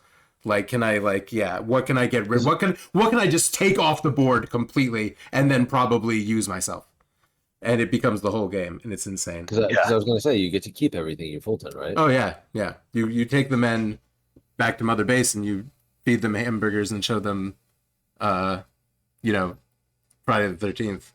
The error of their ways. They learn the glory of the American way, and yeah. I didn't realize that you could Fulton non-human stuff. Do you give them an my indoctrinate God. virus? Yeah, you give them and in fact it goes incredibly wrong and everyone turns into zombies, and turns out that it's a lingual virus that spreads between people who speak the same language, and you've been collecting interpreters so that everyone on the Mother Base is learning different languages, and then the lady that has like the ultimate virus or something that will never speak to you in the only language she knows, that is one that is not spoken on Mother Base. Something anyway, she can't wear clothes because she breathes through her skin because of maybe that. Anyway, Synthesis? Metal Gear Solid and Death Stranding and Hideo Kojima are fucking incredible. No, yeah, well, she might have to do some photosynthesis. She has to get wet and lay in the sun, and she can't wear clothes because she's allergic to them, and she breathes through her skin. And she's a character in the video game, so she goes around in a bikini and snipes people for you. Yeah. Quiet. I mean, she's the fucking best. Yeah.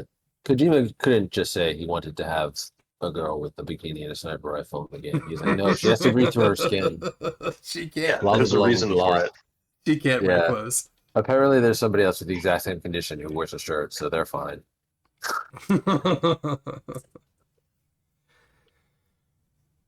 It's incredible. You can just say any tiny little weird piece of lore about any character in any of those games, and it just sounds like the most insane gibberish coming out of the most Evangelion ass nonsense man. It's really good. So Really you good can shit. Fulton. You'd be like, yo, there's a third strike cabinet. Let me Fulton that. You can Fulton like a cargo container. What's a third strike cabinet? Like Third strike is a like Street Fighter. Street Fighter? Yeah. Yeah. You would be able to. There are not arcade cabinets, but you would. I mean, you can Right. Fulton a tank into another dimension. It would be really cool if they had arcade cabinets as, That like, you could collectibles. collect and play them at Mother Base. It's too bad Yeah, they'll that's never what I make said, another so- one of these. Send them back to the mother base so that you could, like, have a big collection of. Dude, the final upgraded Fultons that you get just opens a wormhole above the object that you want to Yeah, take. yeah, I know. It just Yeah. pulls it. Sucks them through. It's incredible. Sucks them through It's- blink space. It's like the Babelfish. It's like a device that is so useful that you can't have it in your narrative. Like, it had to go. Yeah. At first I was like, did he lose the rights to it? Because at first playing this game, I was like, the Fulton is so missing from Death Stranding and Death Stranding 2. It's such a part of this game. It's so useful. Everything else in this game is in Death Stranding. And then, like, as I realized how much it was just the core mechanic of Metal Gear Solid 5, and the fact that Death Stranding is so much about moving things from place to place and slowly dragging them and disposing of bodies and dragging bodies across the countryside, like, being able to Fulton them would destroy the whole game. Like, it's too useful. You have to get rid of It's it. like- It has to go. I think he made it as a response. Dude. He was like the anti-Fulton game. Listen, I mean, it's basically like having a bag of holding. exactly. Yeah, it's insane. It's just too useful. It's got to go. This is what happened. He was putting together Death Stranding, or he was putting together whatever became Metal Gear Survive for them, and he took those ideas and made them Death Stranding. When he was putting that together, a man from Konami in a suit came downstairs and he said, "Look, we're looking at this new project, and there's no Fulton in it, and there has to be, because it's the whole game. Everyone loves the Fulton. You have to put the Fulton." But Kojima, and by the way, what I'm saying is no one really knows what happened or what the Right. conditions. This is my headcanon now officially. Yeah. Your head right, cannon. right, right. He had already figured out Death Stranding cannot have a Fulton. We have the Fulton has got to go. We will never get ourselves. We will never connect. We will never strand.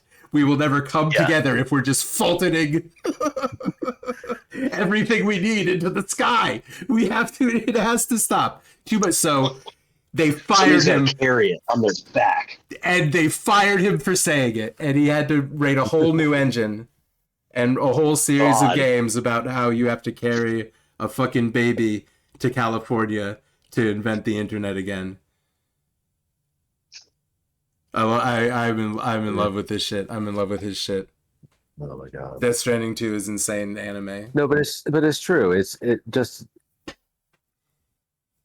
stuff like that tells different kinds of stories, and it's just like Death Stranding can't have Fulton any more than it could have like the ability to fucking like drive a monster truck or fly an airship. Right. Yeah. You know, Or just teleport with your cargo, like, Yeah. and any of that kind of Fast stuff that travel, would no. be in another game. Yeah. Anything that would be in another yeah. game like that. Yeah. You gotta Do you have- take, do you you gotta take all that out. do you have any kind? You have like a moped or like a motorcycle or something, right? I mean, Death yeah. Stranding You got two or motorcycles, you got something? bikes, and you can you can get a Bikes, yeah. truck and load it up with stuff, but like there are so many places you can't drive a truck because it's this like hyper eroded landscape. You just can't. The truck is almost Well, I mean, Iceland. just yeah. just like real life, there's lots of places. There's you lots of can't places the drive- truck can't go. Yeah. go. And You building can- most roads, it places. becomes a huge part of the game. Like you slowly build roads, and eventually you can use the Okay. trucks more. Kind Yeah, of that like the makes whole system starts Yeah. working. Yeah, it's Right. awesome. But again, Incredible. it's like if I gave you a Final Fantasy VII airship, it would it would would just defeat ruin the the- whole thing. Yeah, it would defeat the whole purpose of the game. Yeah. just fly over to the next town. Yeah, the purpose is actually this dude has to make that journey step by step. It's beautiful. It's the best. Jesus Christ, they're so good. Would Silent Hills have been zany? In some ways, in a little bit, yeah. In certain weird little ways, it would have been extremely zany. Yeah. Yeah. Because can't- I mean, I think of that as being his thing. It PT was absolutely yeah. not zany. No, it was not zany. It was not zany at all. It might not have been Like, you zany. couldn't- He might have taken you it would not have- seriously. Like, you wouldn't have welcomed Oingo Boingo into PT, but you might welcome Oingo Boingo into other Kojima projects. But then again, PT was never really a finished game, right? No, it wasn't. It No, was not like at all. No, it was. I mean, 10 a minutes. 5-minute loop over and Yeah. over again. you Nightmare. give him a little bit more time. Eventually his, His zany would his come in. personality is going to soak into his it. his personality would have creeped into it a little bit more. Yeah, He would have absolutely. been like, Would I have. can't If it had been the whole next can't just be project. like just 10 hours of relentless, There's a scary lady in a bride's dress flying down the hall. Oh, man. Yeah, I'm getting like hiccups occasionally, or like some weird. I'm getting like half hiccups. I'm getting little bursts of bleh. Blah. Anyway, let me not describe my gastrointestinal nuances. for it. Oh yeah, it's getting strange out in my old age. You got some mulch down there. My gastrointestines are mulching away. Yeah. The lily.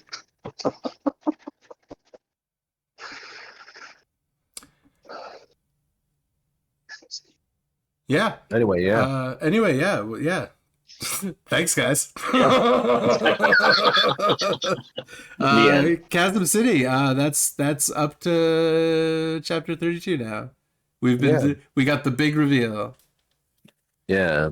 It was really Kawea? Kawea all along. Kawela. Kawela. Kawela. Of course, it's Kalua is the name in my head. Yeah. It's fine. Kawela. Yeah, thanks for hanging out and talking about books and reading books and suggesting books to read, and yeah, let's watch Widow's Oh, yeah. Way this weekend and other things, and That sounds yeah, great. let's do stuff. I was guys. thinking we should do Jurassic Park someday. That's a cool idea. Yeah, I haven't read that since I was in just the book. like Michael Crichton. Yeah, read Oh, the read Michael the Crichton book. Jurassic Park for the book club. I haven't read it since middle school, so I don't know. But I was thinking about it today. Yeah, I'm me not sure neither. if I could take it seriously anymore. No, No. that was a popular middle school read. Everyone was like, Yeah. cool But maybe dinosaur. not. There's dinosaur horror there's book. infinite books. I'm into that. I'll read any motherfucking thing. Well, I can certainly recommend Dungeon Crawler Carl. Yeah, I got it all on the audiobook, but I kind of feel like going down. They have all of them like in Barnes and Noble. physical form in the Barnes and Noble across the fucking street. Yeah, Like, I will tell you. every day I There's- think maybe I'll go in and buy the first one just to have it, whether I end up listening to it or what. There's extra stuff in the physical copies That's cool. not in any of the other versions. It's like an epilogue kind of thing I was going to say that you don't require to enjoy the story, but that adds value. Maps and extra content, kind of. Yeah. No, it's like the story basically follows the POV of one character, Yeah. and it gives you some other characters' POVs in like an epilogue part. I don't know because I'm reading it on Kindle on my phone, so I don't actually know what they say. But Josh has been buying them all physically because he's a better person. Oh, so even in the Kindle, the part that you are saying is Yeah. present Yeah, in the it's only- physical? is only in the not, paper. It's only the paper copy. That's Yeah, it was part of the. cool. Isn't that cool? Yeah, it was part of the publishing deal Okay. that he got. I like that. Was like they were like, well, we'll publish the book physically, but you got to give us something extra so people buy the fucking book. Man, He was like, all right, that sounds great. selling paper books is cool. I hope the Barnes and Noble Yeah. across the street stays open forever. Yeah, I like same. having it there. Yeah. Bookstores are the best stores. Fucking cool. They got Lego in there. Nice. They got toys too, so it's extra cool. They don't have coffee. Hmm. I don't know about that. There's a Starbucks like right next door, so I wonder if there was some. I bet there was some kind of Some collusion. zoning. Some kind of zoning you can't have. There's one too many fancy coffees here in our nice little quaint little Southbury. We can't have too many fancy coffees here in the. If I was the manager of a bookstore, I would be like, no coffee. You have to be able to smell the books. But I would probably lose my score. So I think Barnes and Noble has the same deal with Starbucks. So if there was already a Starbucks like right next to it, then they're Oh, it they're would have probably had to just have been a yeah. Starbucks in the Barnes and Noble. Oh, I think you're right. Yeah. Yeah, that sounds right. Actually, okay, yeah. I like when the bookstore smells like coffee. You can stick your nose right in the book. I guess that's impolite. That's If you- true. if you Well, it's need to used smell- bookstores in particular that I'm thinking of. Okay, that's a different. Used bookstores have a certain treasure smell. Yeah, I wouldn't want coffee around my used books. No. How do No, you they open might- it they in a might used start to wake bookstore? up. Yeah, I would like to have a used bookstore. I think first you have that's to be my very next wealthy. career. Oh, that's the first part. Okay, that makes a lot of sense. Actually, yeah. Okay. That would be my guess. I don't know how you can make any money. it's as far as I understand. Yeah, second, I guess that's second, go back in time to like 1920 or something like that, and get it established real early. Right. Okay. You gotta Become like a big cultural institution Okay. in your area, so that even if you're never making money, you won't close down. These are good tips. I'm writing these down. Yeah. Go buy Bitcoin when it was 2 cents. Yeah. Yeah, or like like there's the Strand in Manhattan, which I love going to, big used bookstore. They Yeah. definitely only stay open because they're a cultural spot. All right. People are like, the Strand. Yeah, they sell they're the Strand awesome. merchandise, and they book like authors and stuff to give talks and book readings and stuff. Like I've seen Neil Stevenson read books and had books signed from him there, like I think 3 times now. That's pretty So cool. that's cool. Yeah, that's fucking cool. That guy's cool. So that's how that place stays open. Mm-hmm. Yeah, Because they rock. yeah. But otherwise, very difficult. Maybe I'll just put a shed out in my front yard and put some books in there, and I'll sit in there, and if people come in, I'll trade books with them. Yeah. I bet that would work. I'll sit in there and read books and trade books with people who come by. Yeah, book for a book. That's a good idea.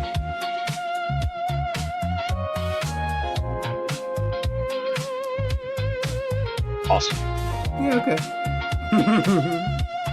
Yeah, thanks again. It's really good. This is phenomenal. It's like too much action for me. I don't want to I don't want to just be like. This is not normal. It's like you're always pressing some button combo in this. You're always just mashing. You know what I mean? This is just too much.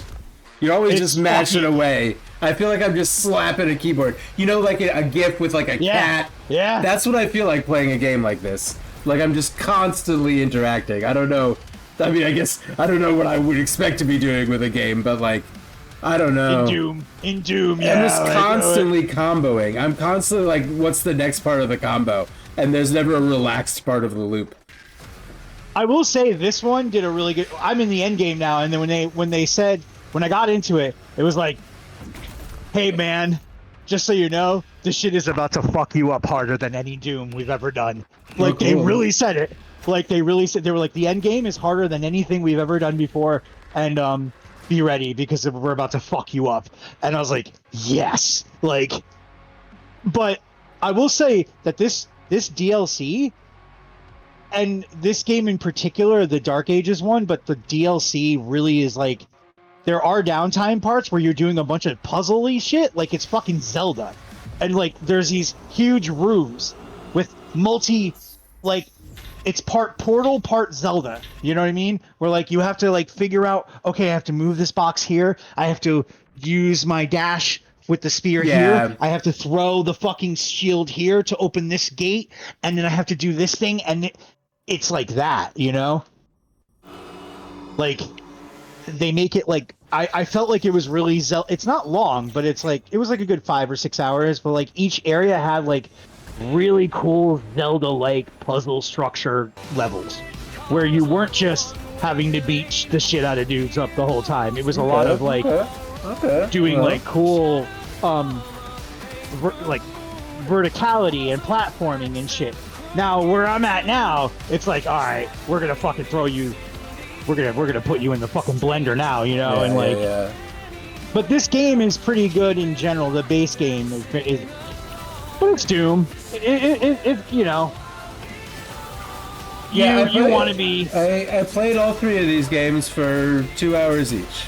roughly how it, Oh yeah, and then you're like, oh, it's too much of the fucking. But it also, learning, yeah, it just felt like the loop. a loop. Yeah, one loop. Like it just felt like a very, like the gameplay itself. Like it was, the loop was telling me which attacks to use when and which buttons to press when, and it was never letting me stop. You know? Does it feel dictatorial? The loop of the action loop. You know what I mean? Like, Yeah. do this No, to I get get health, do this to get ammo, shoot, do this to get ammo, do this to get health, shoot. You know what I'm saying? Like, Yeah, do this combo to get this thing you need. That's why I like this one more than any of them, because it's less of that shit and more of like, do you motherfucker? Like, no, like it definitely has like things, hey, you can do this, you can do this. Like, but the loop ends up becoming a bit more. It's a little bit more unpredictable. They give you a lot more agency, and they take away some shit too. So it's not as like. It's more grounded. It's not like a licensed piece of software. It's not like it is licensed. It's not like a piece of software that you own and keep around. It's a flow. It's a current in which we swim.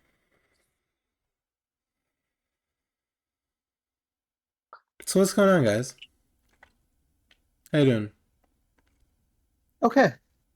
Doing okay. Cool. All right. Yeah. You know, I feel like for the first part of this week and the end of last week, I was not on the beam. Yeah? I feel like I'm getting back on the beam now. Okay. Cool. That's good to hear. That's excellent to hear. That's good. Yeah. That's good. Yeah, I've had a crazy work week and a half or so. Yeah. Yeah, that's what it's been for me. Yeah, I was on vacation, and then when I came back, it was like, welcome back from your vacation. Things are crazy now. Yeah. Oh shit.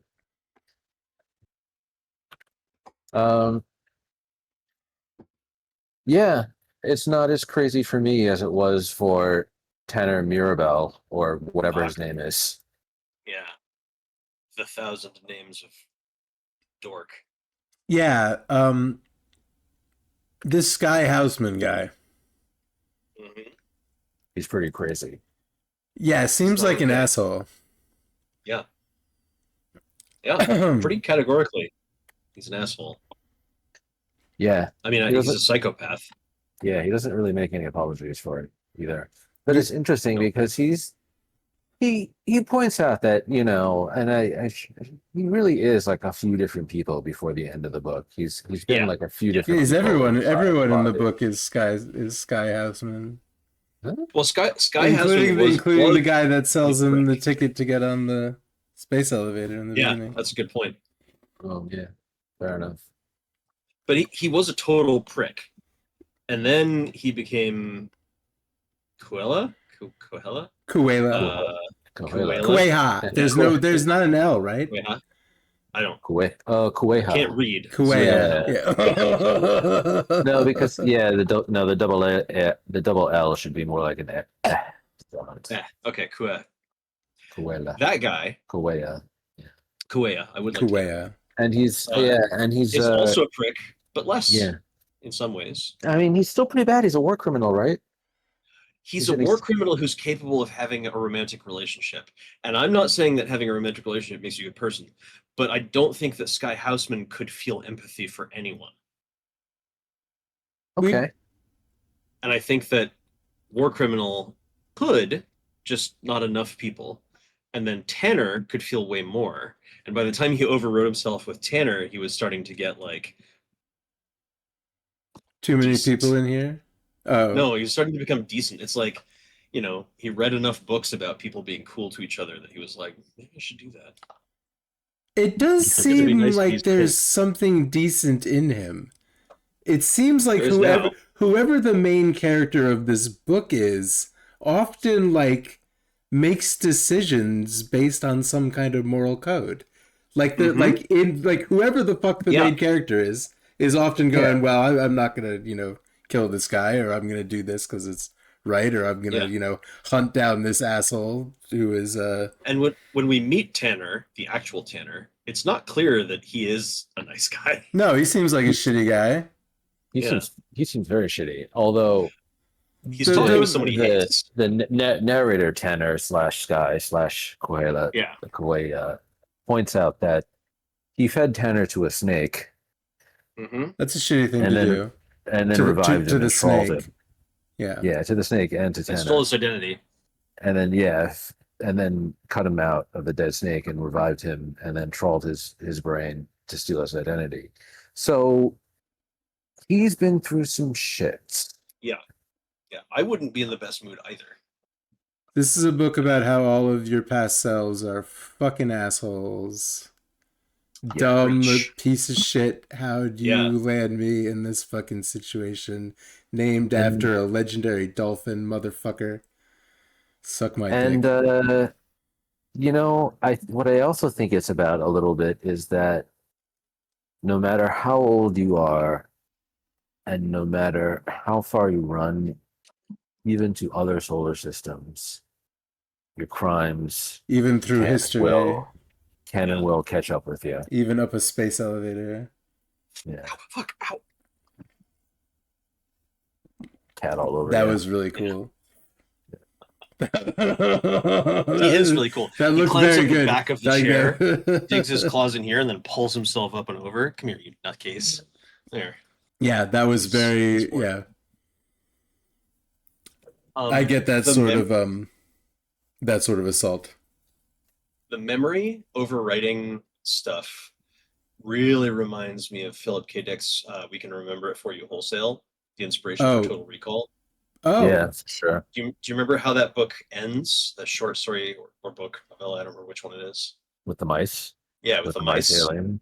The mice Yeah. aliens. We're Yeah. gonna destroy Oh. the earth or something like that. So basically, Wait, the way that not the way that it you're goes not talking about the is- Hitchhiker's Guide because no, we're talking about not Douglas Adams, but Philip K. Dick. yeah. you told yeah. me this. You told us this story before on this podcast. Wait, really? Okay, well then I don't need to tell you Yeah. again. Possibly.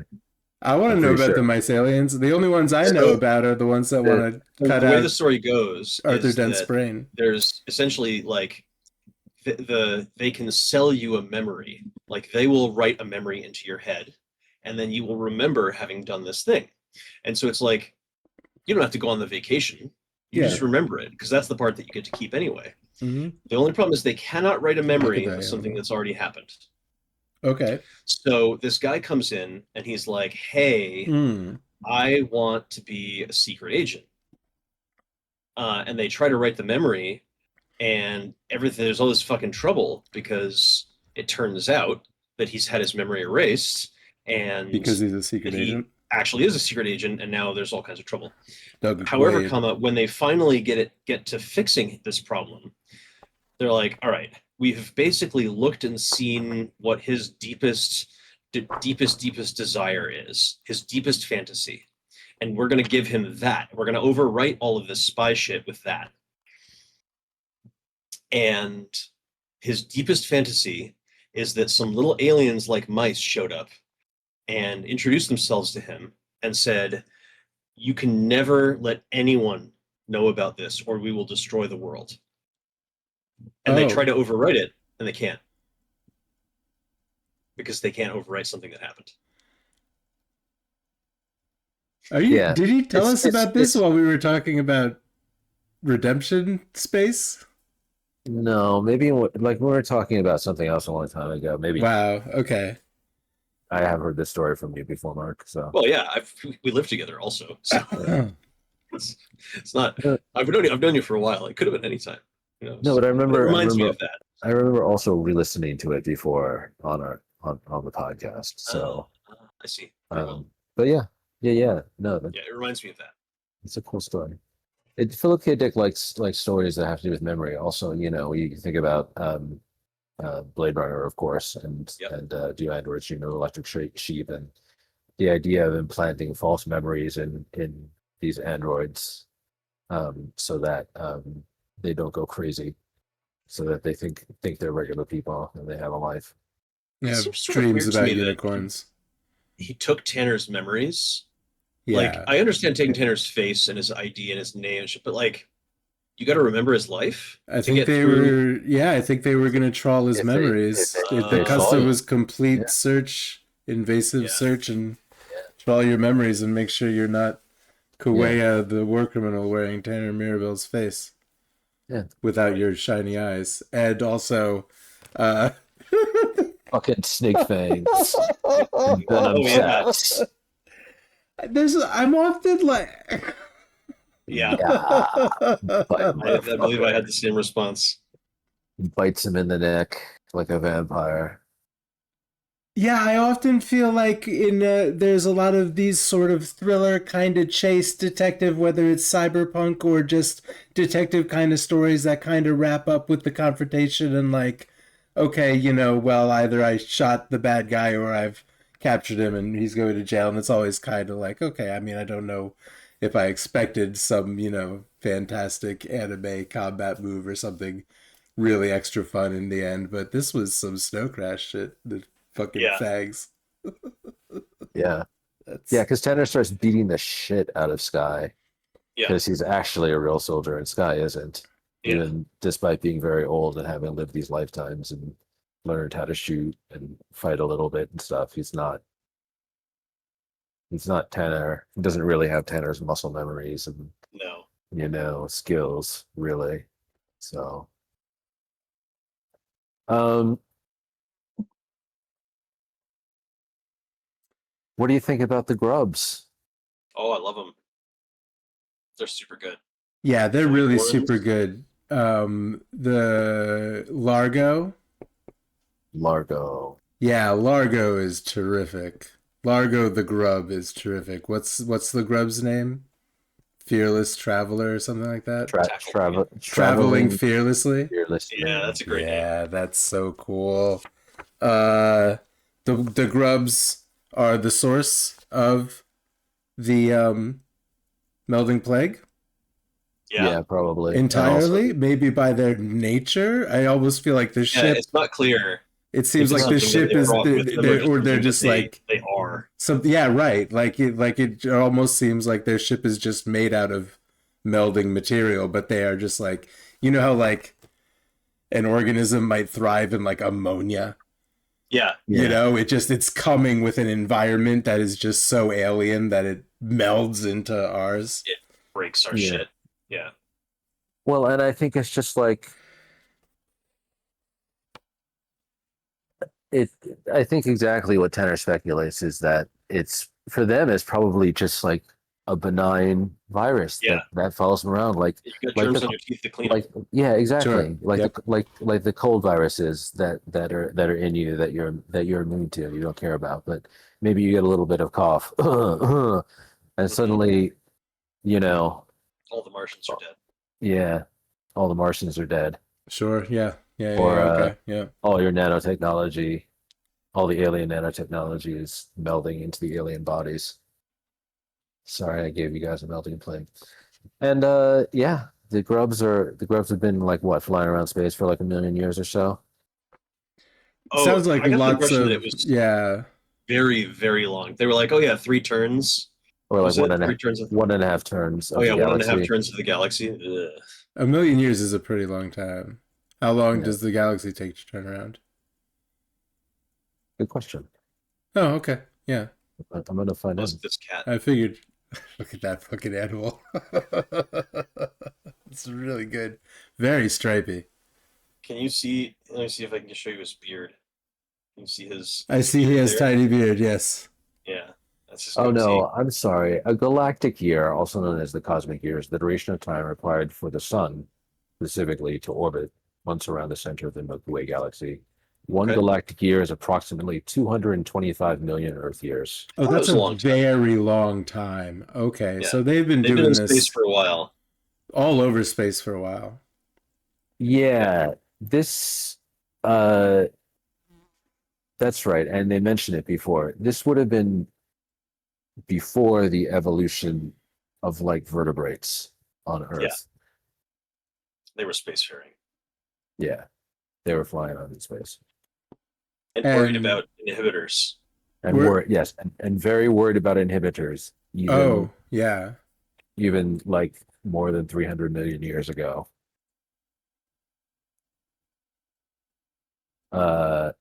So Pretty bad. inhibitors longer ago than 225 million years or 300 million years or so, or Yeah, Yeah, way more, I think. yeah, when what? the matter and stars and stuff have been around longer than 300 million years? Oh yeah, How long do you Yeah, think yeah. all this crap's been around? Like since the Big Bang? When did that happen? 14.6 million years or 14.8 million years. They're Billion? getting Trillion? billion. Sorry, billion. 14.6 million. 14.6 billion. Sorry, That yes. doesn't sound that long ago. It's 14.6 to 14.8. They're getting it like down more exact. Yeah. It's Yeah, like pretty the long cosmic ago. microwave background. They think stars and stuff were forming the first stars and stuff were forming pretty soon after the Big Bang too, like in less than a billion years. So there wouldn't have been like capable of anything really capable of supporting life before like probably more than like a few billion years ago, tops. They think like maybe we don't understand things well enough. Maybe there was life, like only 2 billion years after the galaxy was formed. That makes it 12 billion years ago. But we don't know. We But don't know. Sometimes I think about the universe, the Big Bang, and it's like how it's essentially like a firework going off, Yeah. just okay, over a much longer duration of time, sure. and it has the same trajectory where there's this big pop, and then everything spreads out and sparkles, and then it fades away, and then it's gone forever, and it's kind of spooky. Yeah, except the uh, whole like spreading out and fading away thing takes like Well, from a our hundred, perspective, takes about 100 billion years. yeah, from our perspective, it's very slow. But if you look at it from the perspective of like just all 100 billion, huh? possible, I don't know. I'm like, just throwing a number. Maybe it's longer than 100 billion. I don't remember what the can you have numbers are. time? I guess you can't really have time without energy. I was going to say, like, once the heat death of the universe occurs, you essentially don't have time anymore because It will time be is limited a world of to stuff. fog and Well, erd trees and everlasting dragons before disparity. yeah, something like that. Anyway, I would go So, too much. at some point after the Big Bang, inhibitors. That was the first thing, Yeah, maybe? Yeah, back in Revelation space, they were like the Dawn the War. first. The Dawn War was about a billion years ago, something like. I think that's what Um, they said. okay. That sounds right. I'll say And yes. at the end of the Dawn War, all that was left were the inhibitors. Okay. So we got that at a billion years ago. So Okay. yeah, so the inhibitors have been around something like about a billion-ish years. And then after a while, worms. Yeah, And there were worms. Growth. and what are And the they talked chozo called? they talked What are the winged guys? The birds? the The there's amarantin. The the amarantin and amaranth the grubs and the the grubs talked about some other aliens. They met the Oh nest yeah, builders the nest and builders and the the something jumper clowns, clowns. the The jumper jumper the clowns. clowns. jumper clowns. The jumper Yeah, clowns The jumper that's forbid great. clowns.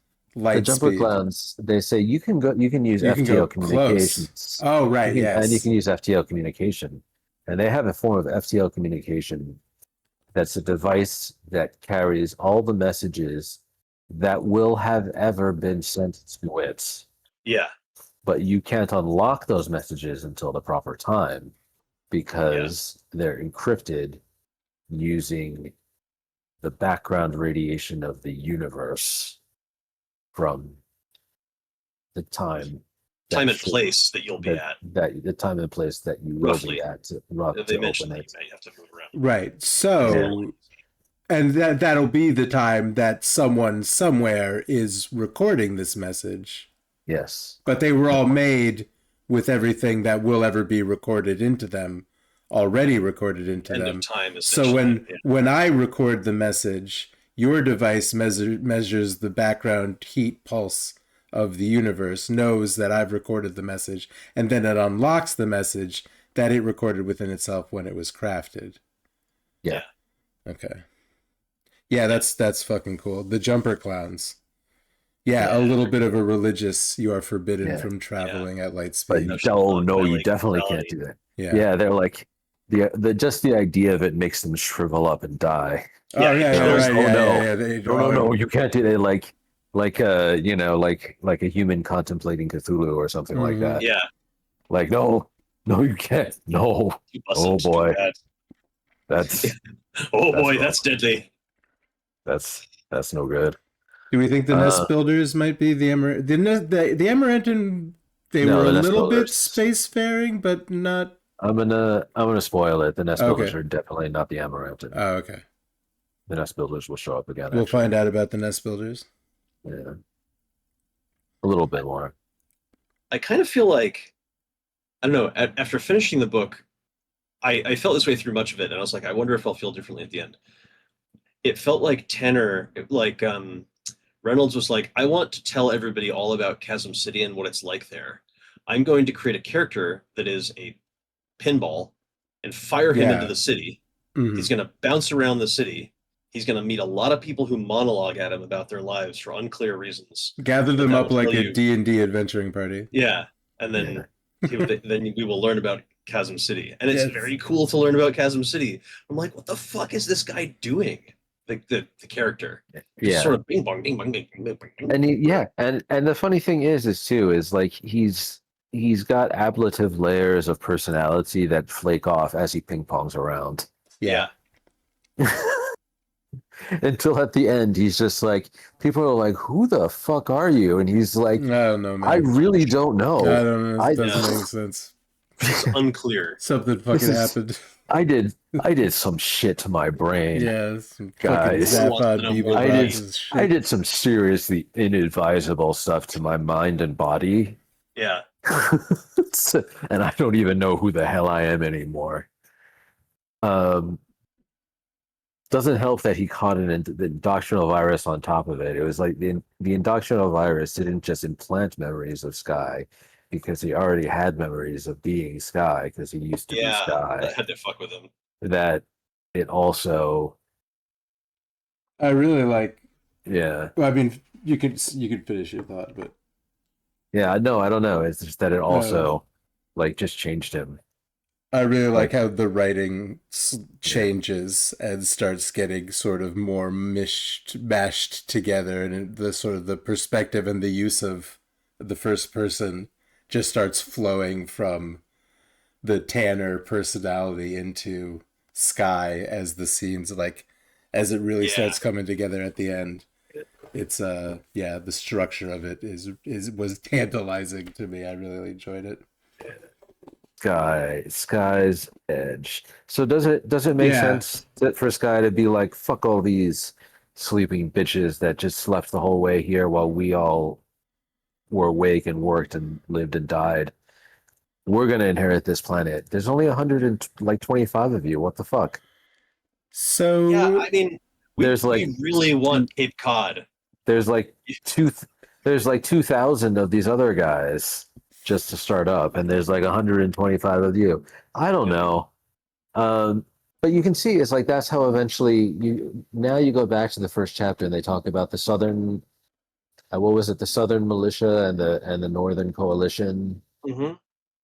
And the Southerners are the descendants of the Santiago, and the Northerners are the descendants of everybody else. The other two ships that survived. Which was the ship that blew up? The Palestine blew up, and then Baghdad and the Islamabad, I think, blew up first. Followed by the Islamabad Palestine blew up, and then Palestine. They were trying to change their engines, and they blew them. So they blew up too. But it allowed the last two ships to sort of get better control of their engines. Not that it mattered ultimately, because they still got there after Sky, I guess. But so that was a mix of God, where was the last place from? I forget, man. Palestine, Islamabad, Baghdad. Oh. Santiago. There's no way I'm gonna be able to tell you. Oh, for There's fuck's a lot of sake. places on Earth. I don't. Oh yeah, Brasilia. Oh, Brasilia. okay. So it's Portuguese, yeah. All right. Anyway, yeah. There is going to be one spot of artificial sunlight on the planet, ? And it is the southern land that he has Yeah. claimed. There was always only ever going to be one, because it seems like the artificial Yeah. sun thing is deployed from his ship. Yeah. Yeah. But part of his edge is getting there and deploying that first and claiming the artificial sunlit area. Yes. And nobody Okay. else had a son. Yeah, I guess. Yeah, the other ships didn't have. I guess this was the reason I'm speaking of it in this question marky full manner is because it's mentioned in like 3 sentences during one brief paragraph, and then it does seem like they're fighting over the area that it shines on. Yeah, because 61 Cygni A, the sun swan is like a dimmer red dwarf, and it won't provide enough sunlight for them to, grow Earth crops. Seems and like a very silly place to colonize. Do eat Earth food and stuff. I don't know, man. Does it seem worse or better than Yellowstone, which doesn't even have a breathable atmosphere? At least you can breathe the atmosphere of Sky's Edge without a mask or anything. You can walk around on the surface of that planet without any protective gear. Yeah, that's fair. That's pretty good, honestly. Yeah. We don't have any other planets like that in this solar system. We do not. No. We're working on making it 0.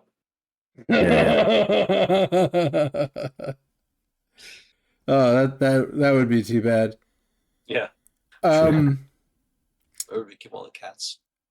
So it turns out that there was not a 6th ship ever, but something was following them, and they fly out there. Sky thinks he's gonna get some of their antimatter to have more control over his descent, but or if not that, then a bunch of like supplies. Yeah, it's things that an edge. Yeah, Sky's looking for that fucking edge. Oh, I get it now. But he doesn't find any edge. He finds worms because he's grossed out so bad by traveling fearlessly that he decides that he just wants to blow his ass up. He's like, I know how to do first contact. Murder. Yeah, we're not going to do this. That guy...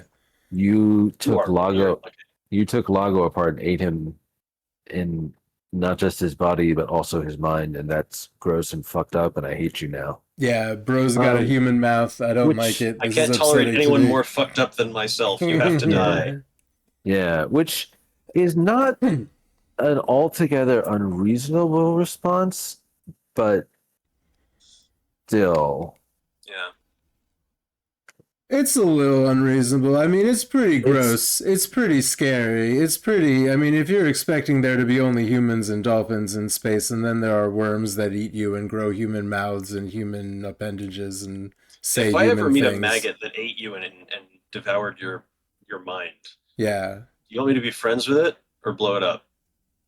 I'll leave it be. No, yeah. Okay, yeah, cool. I mean, be friends with it. Yeah. Be friends with That'd been my plan. The maggot that ate my brain, yeah. Yeah, I'm okay with that, Yeah.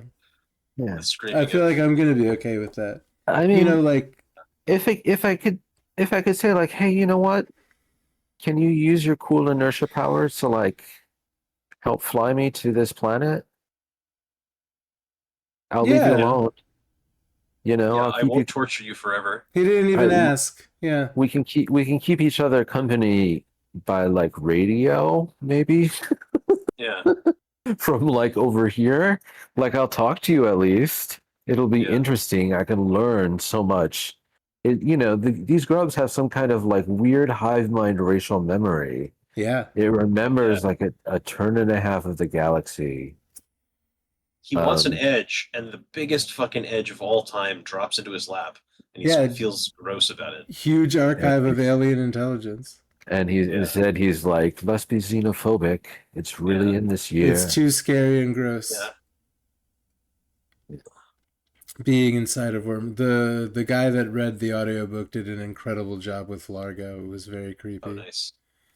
Oh, nice. Largo rules. Yeah, big fan of Largo, big fan of Gideon. Too bad about what happens to Gideon. That's very gross and upsetting, and hopefully Kawea goes down and puts him out of his misery. Or that lady who the final chapter is about. So does the lady in the final chapter is Anna Query. Oh, really? Did I miss that? Did it say her name? No, it's implied. It's just implied that it's a new recruit. Does she say she's from Sky's Edge? She's a soldier from Sky's Edge who got there by mistake. Oh, okay. And he's got a new game for her to play. Oh yeah, the end of this is there's a very long piece of exposition about the invention of shadowplay. This is how this ends. Because we're gonna make new rules and make it fair to hunt people through the city. Yeah, because Tenor, rich people instead. Yeah, because Tenor 2 is like, wouldn't it be so much cooler to hunt somebody who wasn't just some fucking rando who can't fight back and can't do anything? Wouldn't it be so much more fun to be hunted or to hunt people who know what they're doing? This weirdo that dressed up like Ravage. Yeah. Like Ravage Voronov. Wasn't that a fucking thrill? Let's have some other people. You don't even have to dress up. You can just say, "Hi, I would like to be hunted," and we'll do it, man. Yeah, exactly. And you can pay us, and we'll try to kill you. Yeah, and you can make a contract however you want. We hunt you for a day. We'll hunt you for a week. We'll hunt you for like the next 6 months. We hunt you and shoot you with a deadly poison to force you to decide whether or not you're getting your brain scanned. Yeah. Is it going to be one guy after you, 3 guys, a whole squad of guys? I did not even consider that might be Corey. Is it going to be guys with? Yeah, no, it's definitely Corey at the end. That's awesome. That's a good little. Yeah, I like that. That's a good little call out. I'm glad you told me.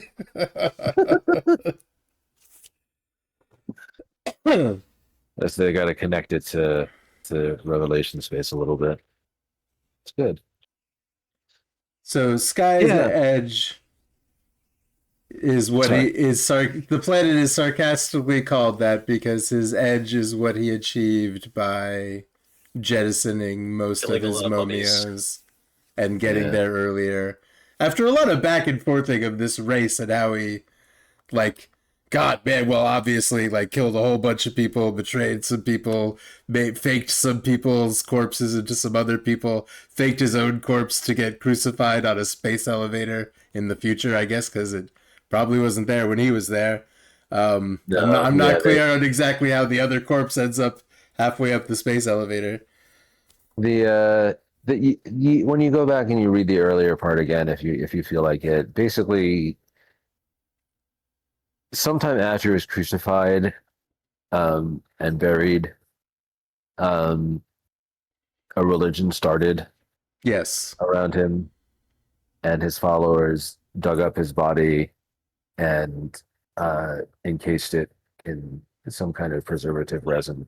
A religion and it wasn't, of that course, his body. It was the infiltrator's body, of course. Yes, the chimeric infiltrator that assassinated his father, that he kept alive. And trained to make him look like him with his movable face parts. Yeah. Although when he died, did his face parts just go into permanent, immediate rigor mortis? Yes. Guess so. Okay. Yeah, they must have. Anything else would break it. So.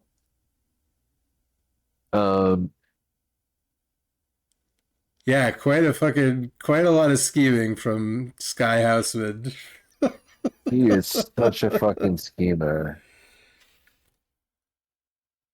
And then at the end of it all, he's just like, all right, I'm going to go to sleep for a while. And when they wake me up, they'll probably have some good technology to regenerate my arm. And people will have forgotten, what I look like. People remember what I look like, but I'll start You know, collecting just- snakes. Like if they see the exact same person like walking around like 40 years after I was supposed to be dead, they're not going to be like, "Oh, it's him." They're going to be like, "Wow, that dude looks like so and so." You know. It's I'll weird pay some because- people to put some snake parts in me. Yeah. The biggest part of the population of Sky's Edge should be Momios, and therefore immortal. I think. Is that right? Yeah, descendants of them. Um, you would think, but those are also all the aristocrats. So they have more aristocrats than regular people. They definitely had immigrants to Sky's Edge after the initial Yeah. colonization. Because Tanner Mirabel even says that in one of the early chapters too. Not because I remember this again, because he says his last name Mirabel is not one of the settler names. It's not one of his name is not one of the names that was on one of the first ships that came. Because all of those names, it's like being on the fucking Mayflower when you come over to the United States or whatever. You know, people are like, there's like the list of names and everyone knows those names or whatever. I mean, so, but even more so, I guess, on this planet. But Mirabel is like, nope, I'm not sure exactly where my name comes from, but like, I was Not from from the ships. other. Yeah, I was. It's not from the ships. It must have been some later wave of settlers. So yeah, more people showed up eventually. They were like, "Come to this war-torn planet." Yeah, come to the war. Let's have a war. Let's start the war. So Start the is nuclear war at the gay bar. Gay bar. Gay bar. oh I don't You never. I don't think I was ever at that bar. Who's that song by? Electric Six. Electric Six. Oh my God! The video is the best. I don't think Um, I've even heard of that as an artist. Make sure they're amazing. Yeah. Electric Six. Okay. And their videos are all just out of this world. Is Clown just in his head for eventually for most of his life? It just stays there after I the think- incident? I guess he's like Clown is gone after he stops being Sky and it's just Koala Yeah. and I keep saying Koala even though I know it's the fucking Gringo way of saying it.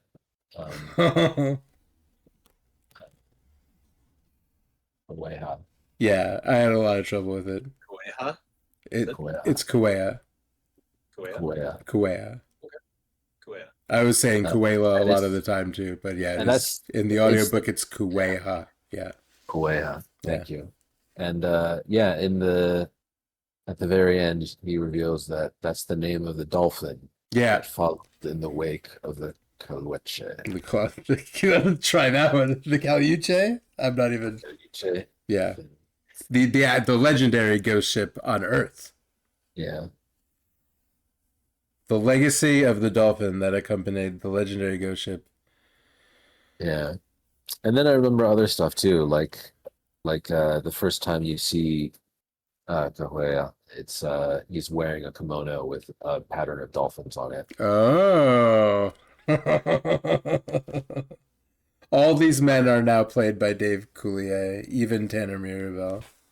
That's, I feel like, yeah, they're all just clones of one another. yeah. This is a Yeah, very yeah. complicated,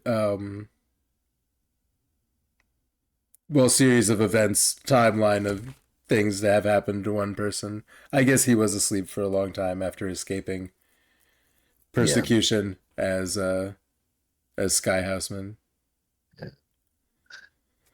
Was it persecution or was it Well, justice? prosecution is the word I meant to. Prosecution is the word I meant to use. Yeah. Because he committed a lot of crimes. Yeah. Very. His whole job was to hang on to those sleeping people. Yeah. Only thing he was supposed to do. And those And- dolphins. Don't jettison these people into space. Yeah, that's it, You man. can avoid it. And yeah, maybe don't start wars with the other ships in the fleet. Yeah. You've got Yeah. you've got two objectives. Make it to this planet alive is objective one, And equally important to Objective 1 is Objective 2. Keep all these sweepers alive, or as many as possible as you can keep alive. We know a few of them are going to die. That's just fucking can't help it. That's just business.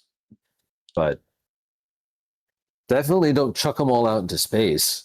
No. Yeah, at the end of like It's this just huge magic. elaborate plan where you did all these other crimes and Yeah. boy, what And a everyone shitty was- guy, Oh man. my gosh. Kuei, Truly, yeah, you know what? just- Kuei, I can get behind Kuei maybe just because of because of Gita, because Gita decided like, well, I found Gita, who probably found Costanza's data cache and was like, Mhm. Kahuya is really Sky Houseman, and I must make him pay for his crimes. Yeah. And then she found him, and he was like, maybe he's Yeah, too but I'm sexy cool, to yeah. pay for his Yeah. crimes. He's I he's collect chiseled. reptiles now, yeah. He's chiseled and he's a war criminal, and both of those things are hot. I don't understand because it doesn't. I at no point do I see any interaction between Gita and Nope. Kahuya that indicates any kind of. You don't really, romantic- there really isn't that much in the or- actual text. You don't really, Yeah, you don't really see It that. just all you see is Gita saying, "I thought I was gonna find him to kill him, and then I changed my mind Yeah. because sometimes people change." And because Tanner thinks she's awesome and he's the POV character, you think, you're supposed to be like, well, she must have a good head on her shoulders. She must be. But what if she's got terrible taste in men? And what if she's It seems always had clear. terrible taste in men? It seems clear that she does. Because I know plenty of people, women and men, who would be like, would you like to date a war criminal who probably used to be a psychopath, if not And would is feed a still man to a is, snake. probably is still a psychopath? You And they would say, yes. That You- sounds good. Is he rich?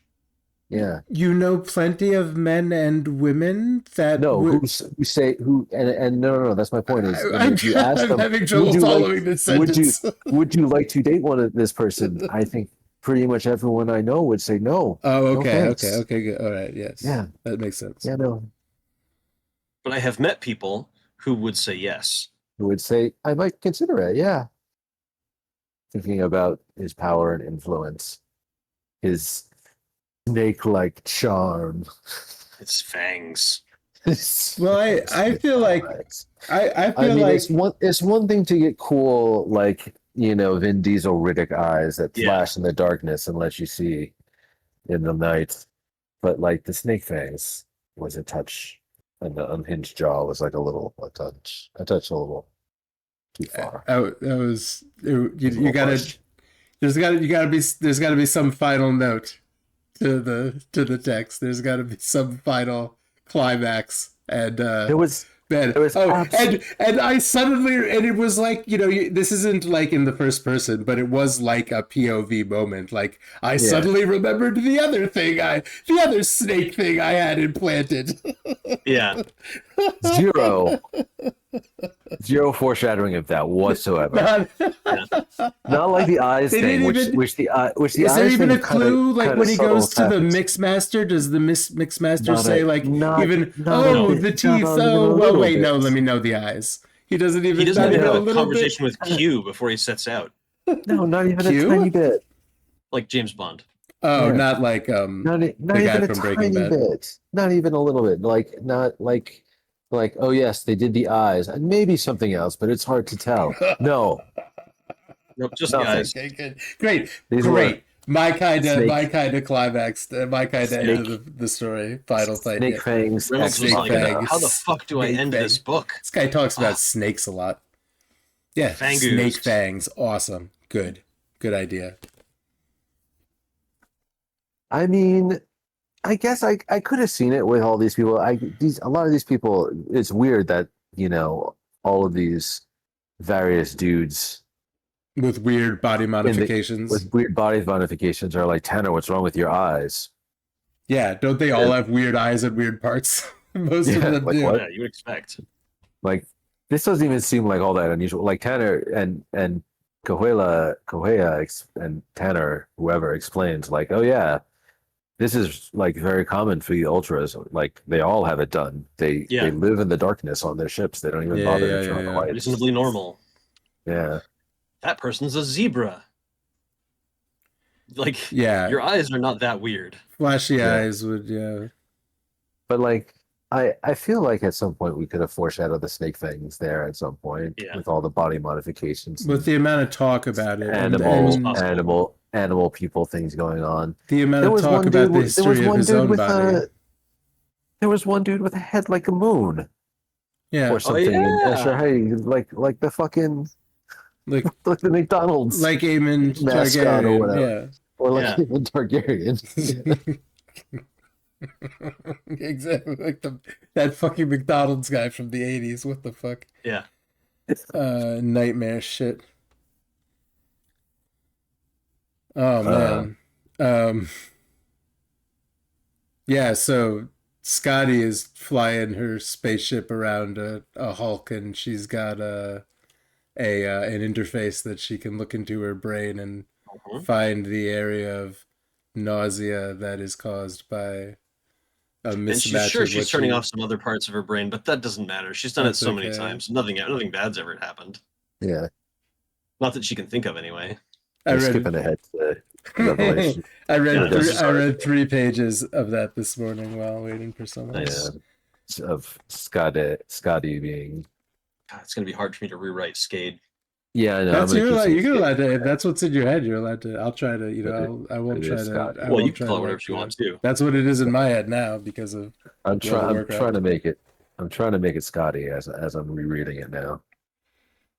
The problem is you get an achievement called Lottie Dottie We Loves the Scotty. So like if there's now that there's a rhyme, there's no way. Oh my god! Well, now that I have a mnemonic to remember it by, I'm definitely gonna remember it. That's good, actually.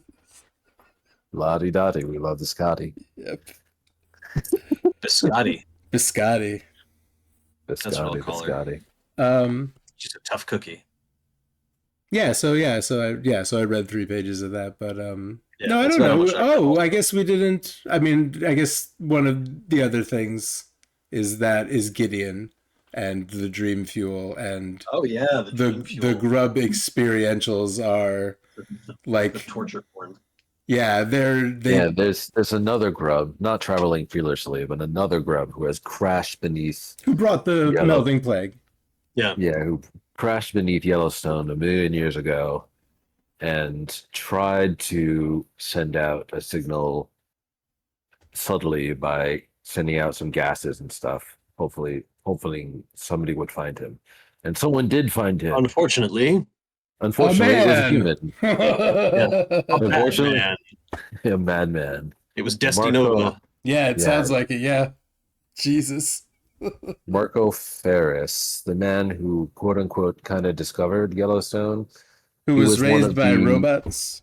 Yeah, I love you, cold, unfeeling robot arm. It worked out super well for him.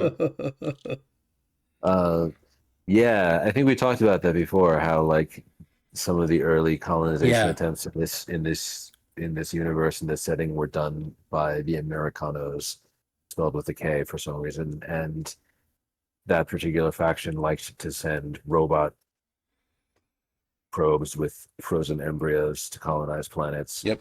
And the robots would like build a habitat and then raise babies. And all those babies grew up to be psychopaths. You would have to. Here in Chasm City.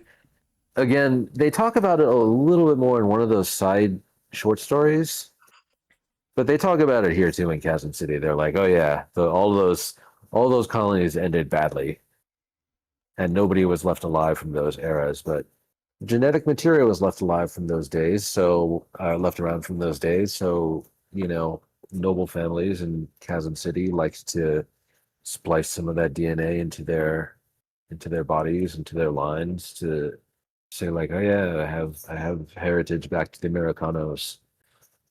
Some kind of weird prestige thing. Yeah, they also would, inject genetic material from their spouses right into their brains because they were just to be weird. They Oh, they had it's why? What's there's so great? There's something so gross there's about that. I there's don't a know. lot It's like of there's a Yeah. upsetting, lot of just genetic just for just there's a lot plain of gross reasons. Yeah. genetic playing around Yeah, in this yeah.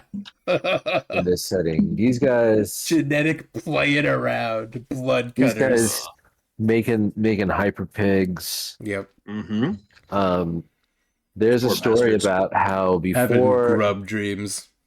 having grub dreams. There's a story about how before they left the solar system, before the invention of the light huggers, the original Demarcus lived on Europa, the Okay. moon of Jupiter, and they built their cities under the ice in the ocean, hanging from the bottom of the crustal ice into the ocean. Pretty badass. Yeah. Pretty badass. But they genetically engineered a bunch of like people basically to I be remember like this story. to be like horrible fishmen who are basically like Innsmouth deep ones living in the oceans To work. beneath Europa. Yeah, to work. But who is a bunch of them escaped and formed their own communities and societies, and they became hostile towards humanity and stuff. Like you do. Like you do when you get made a slave race. Yeah. Can you blame anybody? Not So, really. so the Revelation Space Collection, volumes 1 and 2, that's all the short stories. Yeah, I think so. Okay, but there are 2 other books other than Chasm City. Yeah, Question redemption mark? arc. No. No. Oh, There are 2 other non-trilogy books. Question mark. I could be I think just getting this wrong right now. no. I think there's more. I think there's more than that. There's more than the 2 non-trilogy books because now I'm thinking of it too. There's a book called Galactic North, which I think I Okay. mentioned last time. That's sort of in the same universe. Yep. There's, like I said, there's Inhibitor Phase or something I think it's called Inhibitor Phase. That's the 4th book in the Okay. trilogy that takes place after Absolution Gap, and which has been totally erased from my memory. I don't remember it at all. I have it on my Kindle and I know I read it, but I don't remember it the slightest. We're going to check it out. I've read right? that one. Yeah. We're going to read all this shit, right? I mean, that's... Yeah. Works for me. Yeah, Okay, I'll good, read good, as much of this as you like. All right, good. I want to get. I'm going to check out some of the short stories just sort of on the side because Yeah. it sounds like they're cool. And There's I'm gonna Diamond Dogs and Turquoise Days. That one. And, oh wait, is that a collection or is that a novel? I think it's 2 That's novellas. Okay. That's 2 novellas that are usually sold together. Okay, it's Diamond Dogs and Turquoise Days. Yeah. Oh, okay. Yeah. Not okay. I got now. I'm following you. Now. Okay. Yeah. It's a great title it- for one story. It makes sense. Yeah. No. Right. It does. That's right. It sounds But it's like like- yeah. Yeah, but that's what it is. They're 2 sort of like longish short stories or short novellas, Rad. and they smash them together really well because it kind of the name sounds kind of poetic and rhymey. Yeah. It Not really quite does. rhymey, but Yeah. It's got a And, ring to it. Yeah. it's got a ring to it. They've got nothing to do with each other, It's but doing some the 2 jazz. stories together make like a nice Nice little sort package. of short novel kind of Yeah. package. Stuff you that know. takes place in this universe. Yeah, Turquoise Days is about a lady living on a pattern juggler planet, Turquoise, and Diamond Dogs is about a crazy Military evil platform. cyberneticist who takes people apart and puts them back together in weird ways. Oh, that's what the guys on Turquoise do as well. Yeah, there's a lot of There's a lot of there's a that. lot of taking people apart in this series Right- and in right- this universe. Ravish gets taken apart. Oh and- yeah, he's so impatient to Doesn't get put back together. He's for some reason so impatient to get scanned. He's worried that he needs to do it before one of People- these guys kills him, but catches up to him and kills him. It seems like he's got so many resources that he's just kind of playing with these guys. Like yeah, the whole time. he's got these guys. What's your Yeah. fucking rush? You've got Tanner who's come up to your space station and you got him locked in the. He's in there. the Yeah, side you room. got him. Yeah, he's in You the got it. freezer. Caught him. And you've got the other Tanner caught by Quirenbach and Voronov. And so what's the problem? What's the rush? Maybe he was scared to kill why- his physical body, and he wanted somebody to do it for him. There's that But kind of he's implication there still too. the Just alpha like- still, but did not. The alphas did not The alpha did the alpha not didn't take because Oh, that's right. Yeah, I forgot about because that. he rushed into having the scan done, whether it Yeah. killed him or not.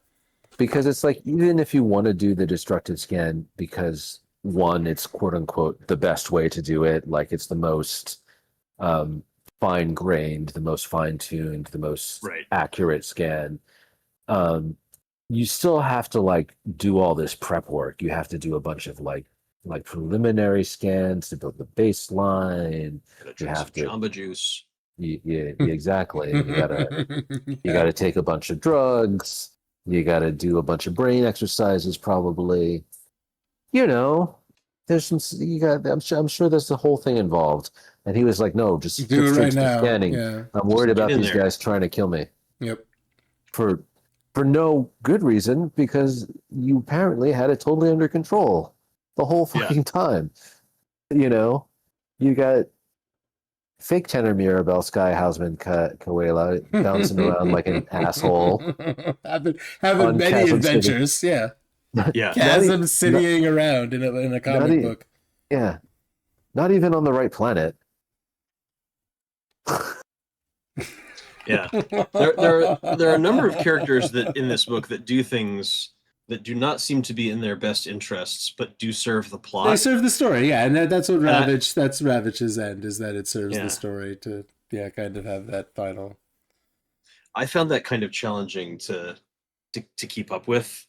Like I like And the I story. mean, I can but- understand why you might have a guy make I can understand how you might characterize a person who could arrive at a decision like that. Like he's like, if you go through the trouble of characterizing him, he's reckless. Mhm. He's traumatized and in pain because his family's dead.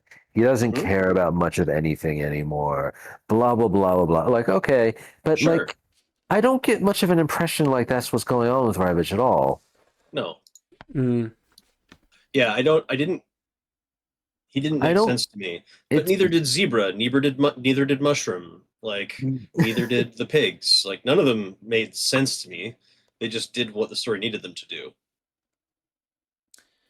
Did I miss a Yeah, character I named the guess. Mushroom? Chanterelle. Thinking about Fire and Blood. Yeah, I know. Me It's too. like, wait a minute. Wait. Where are we? What are we talking about?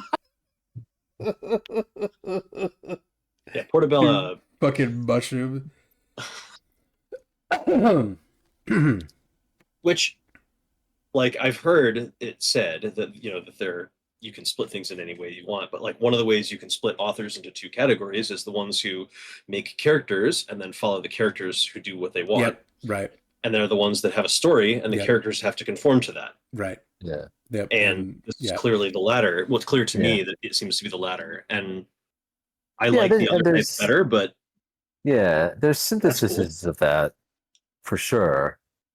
And a range of those things happening in different books. mhm. But yeah, Reynolds is plot heavy. He sure is. Oh yeah. And I love his plots. I think his Yeah, stories this are is super cool. His ideas are insanely super cool. The fucking jumper clowns. I mean, Twisted sign me up. shit. Jumper clouds. Yeah, this shit is. They die when you talk about traveling faster than light because it's so upsetting. That's so cool. incredibly entangled. Yeah, the maggots are so all of the alien races are so cool. Yeah. But the way They're that, alien, which I appreciate.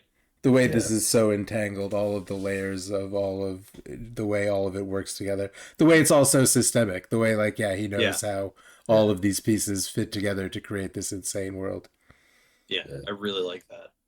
You think about how back in like one of those early chapters, he takes the maggot experiential, and he has this dream about being crushed under tons and tons of rock. Yeah, Oh, But it's with still other preferable. maggots. But it's still preferable to the vast yawning void beyond, which is even worse. even Full of worse, terrors. full of terrors stalking, waiting Hunters. Yeah. for it. Hunters. Yeah. And yeah, and like it's the inhibitors. Yeah. They're all, bad. these books all No one come likes back to them. the inhibitors. Yeah.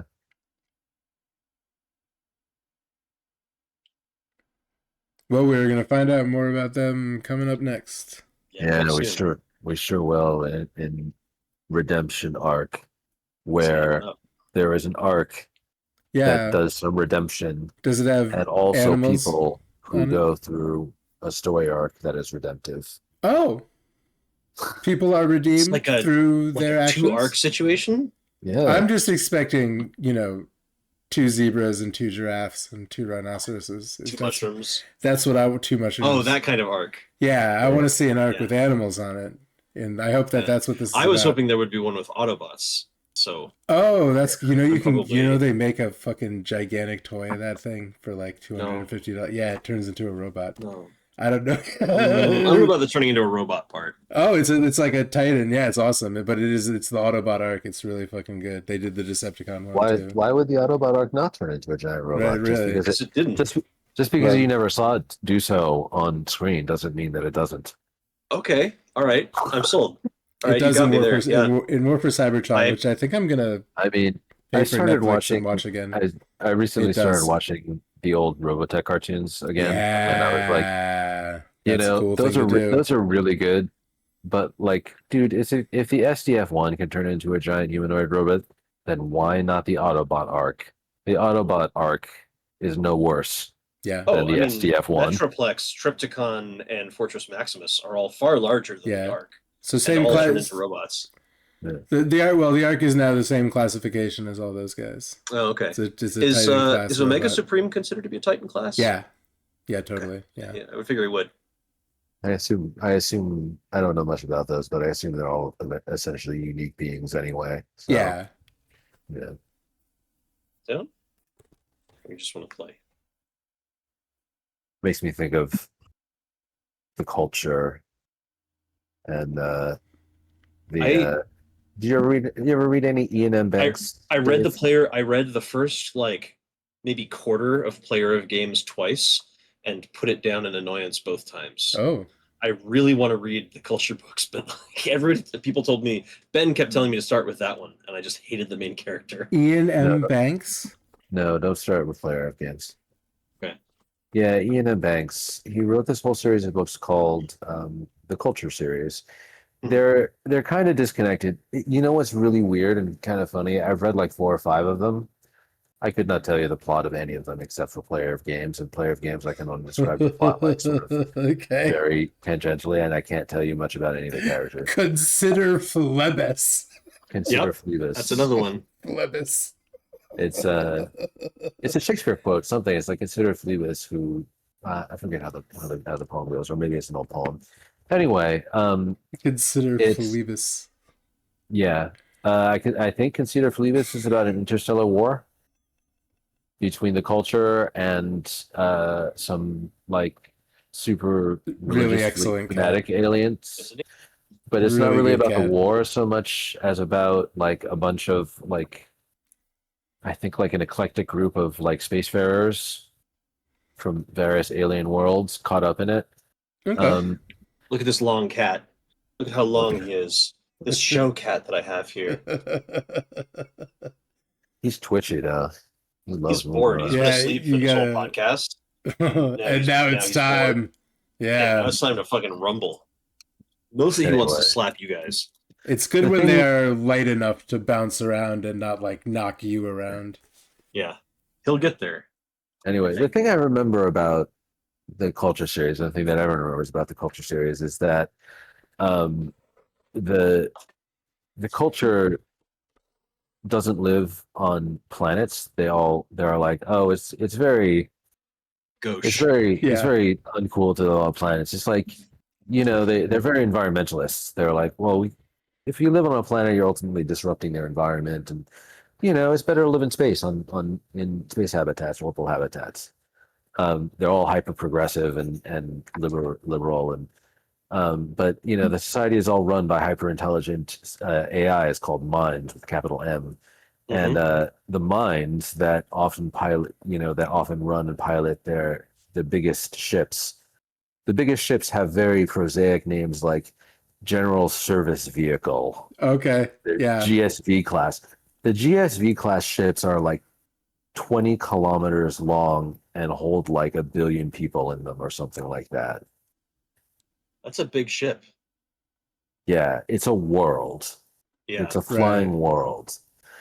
And they all have hilariously silly names like I forgot I could do that, or failure to communicate, That's a good or one. you know, That's a really good one. We I know, apologize for the actually, inconvenience. yeah, apologize for the inconvenience. Stuff like exactly like really silly names for the most part, and really like a lot of tongue in cheek, especially like the warships that they know they're warships. Yeah. Because the culture is like very anti-war. If somebody tries to start a fight with them, they'd much rather just fly somewhere else. They're like, well, sorry, like we don't want to fight you. We're gonna fly over to this part of the galaxy. And they only had to get into this other war with this other alien race because these other alien race were really determined to fucking wipe the culture out because they were like a bunch of hyper religious zealots who were like, no, God tells us that you need to die. Yeah. Oh, yeah. Gods are big about that. Those kind of guys. Yeah. Yeah. Gods Yeah. love asking you to do that. Yeah. Yeah. So the culture was like, oh, fine, hell, if you We'll really, annihilate you. yeah, if you really are This making is us how do it must this, be. Yeah. Have you read any Neil Asher? yeah, Similar, a little more vibes. pulpy, but Not very me. cool AI ship characters and giant crabs called Praetor. Oh. yeah. Well, I like giant crabs. The Praetor are fucking. They're weird. They're cool. They're humanity is at war with the Praetor, and they're like a awful society. They're really bad. So I recommend. Crab people doing bad things. They're Yeah. the way they're living. It's not good. No, The way they the eat way people. they eat. Wait, You don't want that. do they eat people or crab people? The crab, the Praetor are essentially crabs the size of Volkswagen buses. All right, Do so they crab pinch people would be indiscriminately? a stretch. They will eat a person Okay. happily. Okay, so they do more than pinch indiscriminately. Yeah. Oh no, way more. Way more. I mean, when they're little, they pinch indiscriminately. Well, eventually, when they get big, their legs fall off, and they get Baron Harkonnen things to fly around on. Oh, cool. nice. Okay, yeah. That's nice. Yeah. They get big and gluttonous, I assume. Yep. Eating people. I'm reading. Xavier recently has been like, I think I mentioned this, grabbing a bunch of different novels of mine off of my shelf and trying to read them. Some of them are a little bit above his reading level, so he kind of struggles to get through them. Others, he's kind of got ADHD, so he's been like reading a little bit of them and then like putting them down. But he's making me, sort of read one with him so that he can stay focused on them. And he's decided to pick Cool. this really pulpy, kind of bad novel by this. I think I've told you about this author, David Weber, before, and he writes novels that are like Solaris games. Okay. Yeah. Just describing a lot of like History of capital ship fleet combat really dramatically. And this one is all about a war with the arachnids. Oh. And they're like giant A pseudo classic. spider monsters that love to eat sentient animals. A common thing you encounter in space. They not only do they like to eat people and other alien races that they come across, they'll enslave them and raise them as like slave chattel and eat their babies. Oh boy. They're the evilest. Sounds similar to the crab. Oh, people. Honor Harrington. I've seen the titles of some of these. Yeah, Honor Harrington was a different series that he did. I think he did Yeah. that with somebody. I think he was more famous for the Honor Harrington series. I think all those also read like a Stellaris game.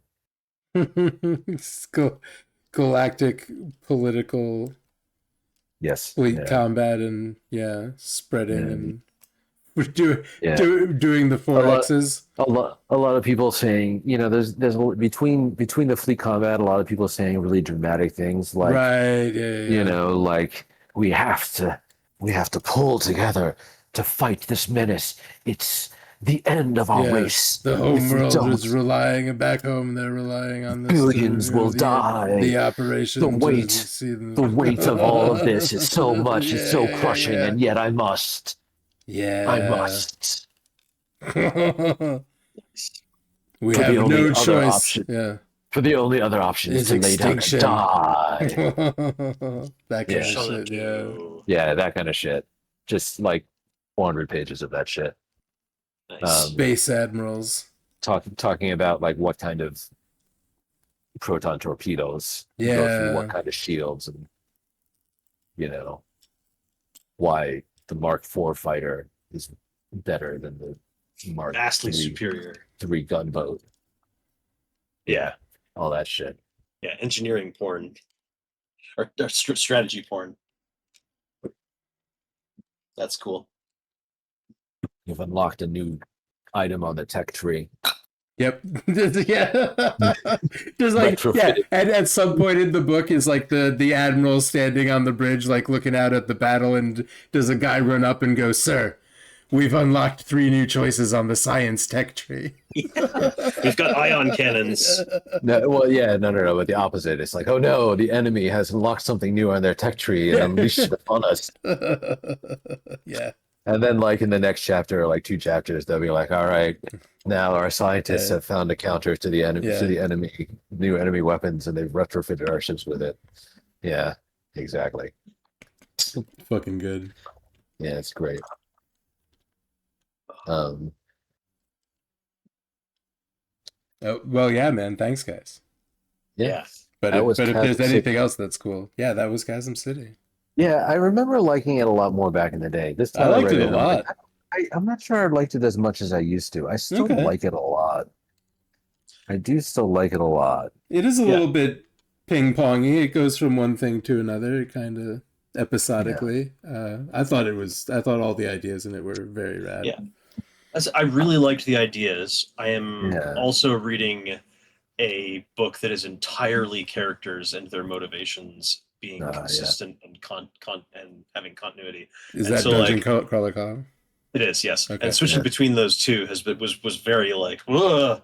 A little jarring. Yeah, because it is true. It's like people in Chasm City do stuff just for reasons. Yeah. Just cause. And some of them express that they have totally alien reasons for doing things because they're so fucking bored and weird and old and alien. Exactly. And I could gloss it that way. I could be like, well, Zebra's bored as shit and she has nothing to do. And so she's going to follow this psycho around and see what he's doing because it's interesting. Like, okay, I'll buy that. But it... Yeah.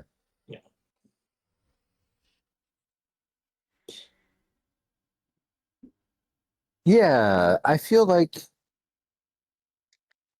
thinking back to some of the characters in the earlier chapters with Koea, Dieterling, the real Tanner Maribel, the dude of the red hand or whatever. Red Hand Vasquez. Yeah, that's right. These guys having these conversations, that lady from Aliens. And having these interactions and having these flashbacks and stuff, that felt more real. Yeah. Maybe just because these were more like regular people. Even like talking with like even like the mendicants, like on the hunting trip and stuff. Even the mendicants who are like, we're gonna beat Tanner up for no other reason than he beat Alexia up. Not that we like Lexia or anything necessarily. It's just that we can't let him be beating up our people. Chasm City people are just all psychos, seems. Which kind of makes sense. It's a deeply traumatized society. Yeah, it's what's happening. Yeah. Yeah. I mean, bunch of absolute psychos. If you want, we can go back and we can read some of the Prefect series or something like that. I've only read the first book of the Prefect series, but there's a whole series that's set in the pre-plague glitter band. Oh, Yeah. wow. So yeah, so there's all kinds of Yeah, and it follows a detective around as he goes to visit all these different habitats and locations while stuff different events are happening and well, I'll read all this shit. We problems. can we can figure out what order I think to do it yeah, in. the Prefect is the first one. That's the only one I've read. Thinking Okay. back on that one is also kind of like these books, very heavily sort of idea based. Like here is Yeah. one habitat, and it's like this, and here is the Yeah. next habitat. and Here's it's some like weird this. shit I was thinking about. Yeah. Yeah. Yeah. That kind of vibe. Yeah. Wouldn't it be weird if on this one these people were doing this weird shit to their DNA? Exactly. It's Fucking like, weird. you know the Key and Peele with the gremlins? No. Oh, really? Neither of you do? You can, I mean, look it up on YouTube, but it's Key and Peele, and they're doing the pitch meeting for Gremlins 2. And the guy's just going, what are the gremlins? A plant gremlin. You know, just basically he's just listing all of the gremlins, and everyone's cheering for him. It's, just nonsense. Okay, I gotta go see that. Yeah. I have. Yeah. This is surprising you not at all. I'm Yeah, sure. Never tell seen me. a Gremlins movie. Yeah. The second But one's full of weird did shit. have the novelization Yeah. of the second one as a kid. Oh, of the second And one. and I okay. fucking loved it. Yeah, that's got all the That's the funny. weird the different types, the elemental types and shit. Yeah. It's like Fruit gremlin and shit. Yeah, like Pokemon it is. Gremlin. It's like a fucking Yeah. the second Gremlins movie is a nonsense. Fucking absolute like 1986 bullshit. Yeah. Insane shit. But both of them are. It's insane that either of them got made. It's funny. More than one piece of media that I love and I'm familiar with, I read the novelizations of before I watched. Terminator 2. Mhm. What? Not to Event Horizon. Wow. Oh, Cool. that's a good one. Yeah. The novelization, for some reason, the novelization was on the shelf Sure. Yeah. No. 3 weeks or a month before That often before happened. the movie Yeah. was out. Uh-huh. Yeah. And I remember reading it on vacation as a kid and being like, "What the fuck? This is some scary ass shit. They're that's- making a movie out of this." Strange. And then I think I remember dragging you guys to that movie. I remember Dan O'Connor like grabbing me by the arm on the way out of the movie and be like, "What the hell did you just take me to, Doug?" Yeah. That I movie's remember awesome. Yeah. other folks being like, that was so scary. Um, And being very and frightened by it. the other one, actually, funnily enough, was It's so Robotech. good. That guy went The on whole to I read all the Robotech novelizations of the whole fucking series before I actually even watched the cartoons. That was me with Star Trek Wow. TOS. Yeah. Oh, I read okay. a ton of TOS. Yeah, there were a lot of never TOS saw any of books. it Yeah, till with- okay. Maybe not all the cartoons, but you know what it was? It was like in the early 90s or whatever, it was like you couldn't just watch stuff on demand. No, right. So Yeah. I would see 1 or 2 episodes of Robotech completely out of context. Yeah. And I have no fucking clue what was happening. No, who are these characters? I don't know. What's happening? These guys are Zentradi. Yeah. Who are the Zentradi? Bad guys, I guess. Yeah. Why are they giant? Don't know. Yeah. Like now they're around Pluto. When did that happen? So for me, the novelizations, I was able to like read the novelizations and be like, oh, okay, now I actually know what's happening. Because whenever I went to actually watch the cartoon, it would just be like some random bullshit, and I'd be like, Southern Cross? Is this even still the same series? Yeah. Spoiler alert. Actually, it wasn't. They just randomly split.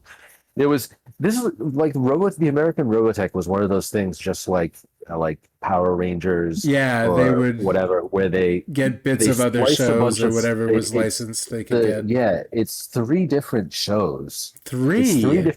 It's three different Japanese animes Is one of them Macross?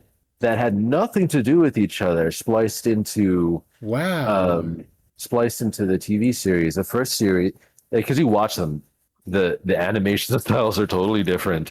The characters are totally different. The I plots are totally barely different. remember Robotech. I don't think And I've ever seen any of it.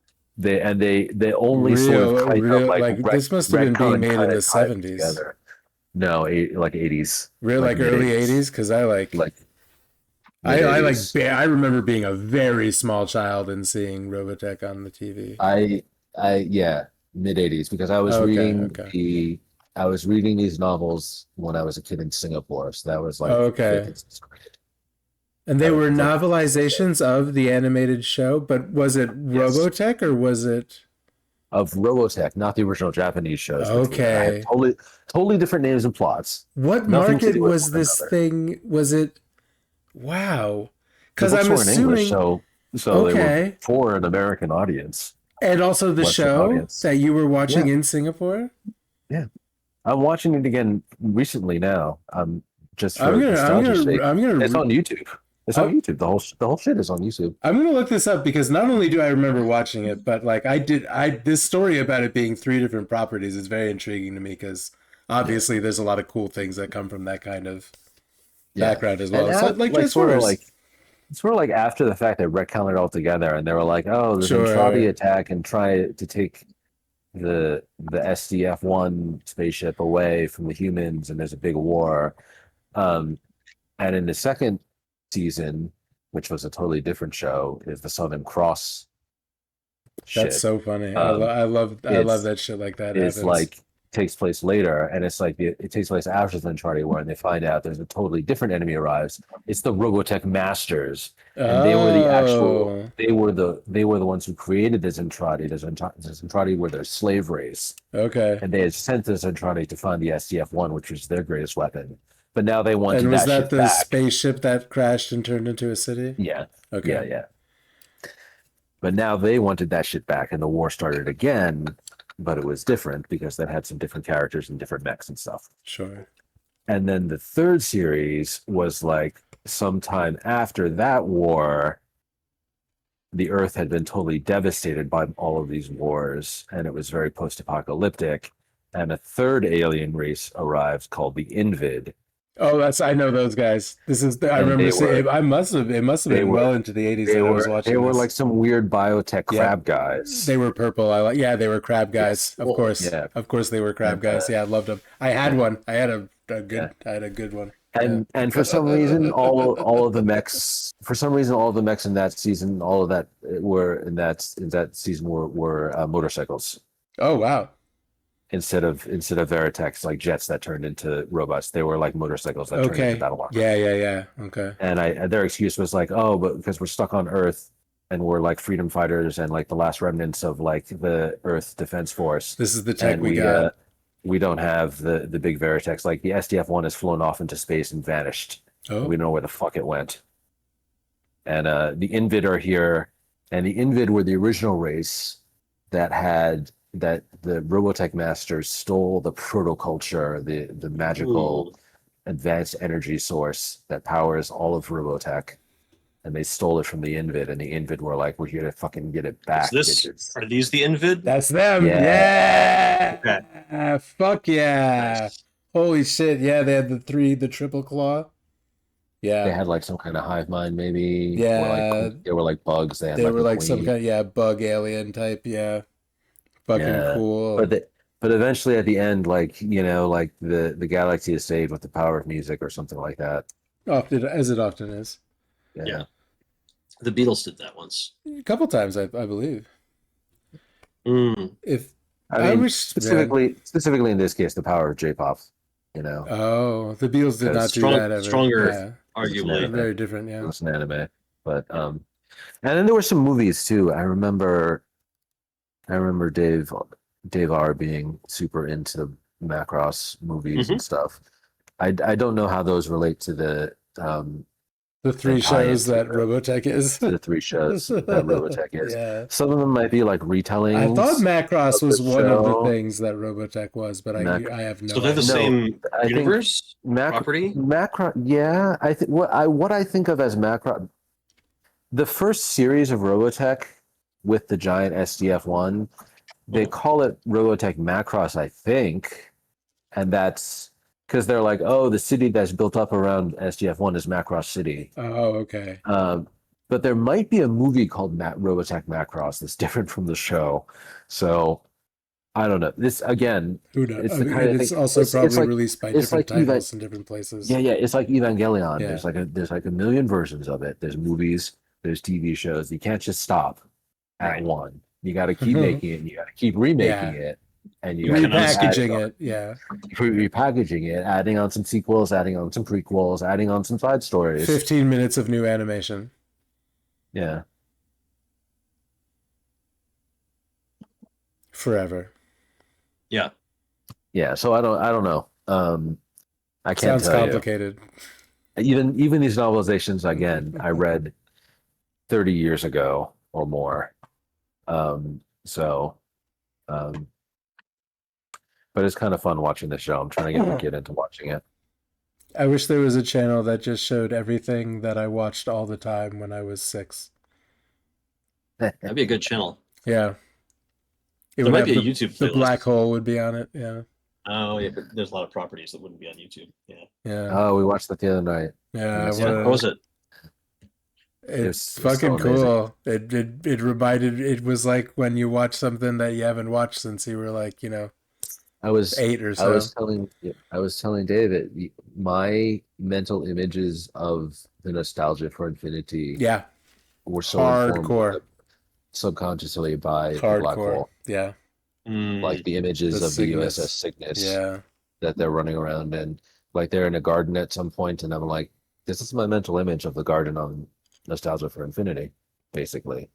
And they're walking through these huge cavernous hallways and big empty spaces and On this derelict spacecraft full of zombies. derelict spacecraft and it's like the bridge is like this huge circular room, and I was like, this is what I imagine like the room the bridge of Nostalgia for Infinity looks like. And the music, man, the composer, The music is fucking Sick. insane. Yeah, it's the music, fucking crazy. the composer for the Black Hole is John Barry, the same guy who is the composer for the James Bond theme and all the James Bond movies until the 80s. And It's a surprise. he made like 5 different. He has like 5 Oscar awards and like 20 nominations or some shit, and amazing composer. Love it. Great. Really yeah. old Is it school as good as the movie. MechWarrior music? Yes, Oh, okay. Better, Well, then better. it's- better, Ooh. really, better, really. It's a little more timeless, I think. Yeah. Yeah. It's a very old school kind of movie. Like you turn on the movie, the first like 2 minutes are just a black screen and an overture playing. That's cool. No credits, don't nothing, get just a that. black screen and the music. And like the first time I pulled it up on Disney Plus, I was like, is something wrong with my streaming? Am I Yeah. not getting video and just music? And then like I fast forwarded just a little bit and I was like, oh no, okay. I've screwed this up for myself. I was too impatient. It would be a lot of stuff from the Disney Channel in the 80s that played on that channel of the things for me to watch from when I was like 8. Yeah. Yeah. And Yeah. I had that same experience with the Transformers. Ray Aska elevator scene. I was like, I had like a real media file, I think probably that I'd gotten from IRC, and I was like watching that episode, and I was like, ah, shit, did it freeze? Did the screen freeze? Nothing's fucking happening. Yep. And you can't skip forward on Real Player because it'll just reset It'll at the fuck it beginning up. of the. Real Player Things. was I'm just sitting there like, how long Real do I Player watch was the this? worst. It's so bad. It was a sickness. Evangelion does that a couple times too. Mm-hmm. Yeah. It's fucking Yeah, art, but- fucking artistic me. shit.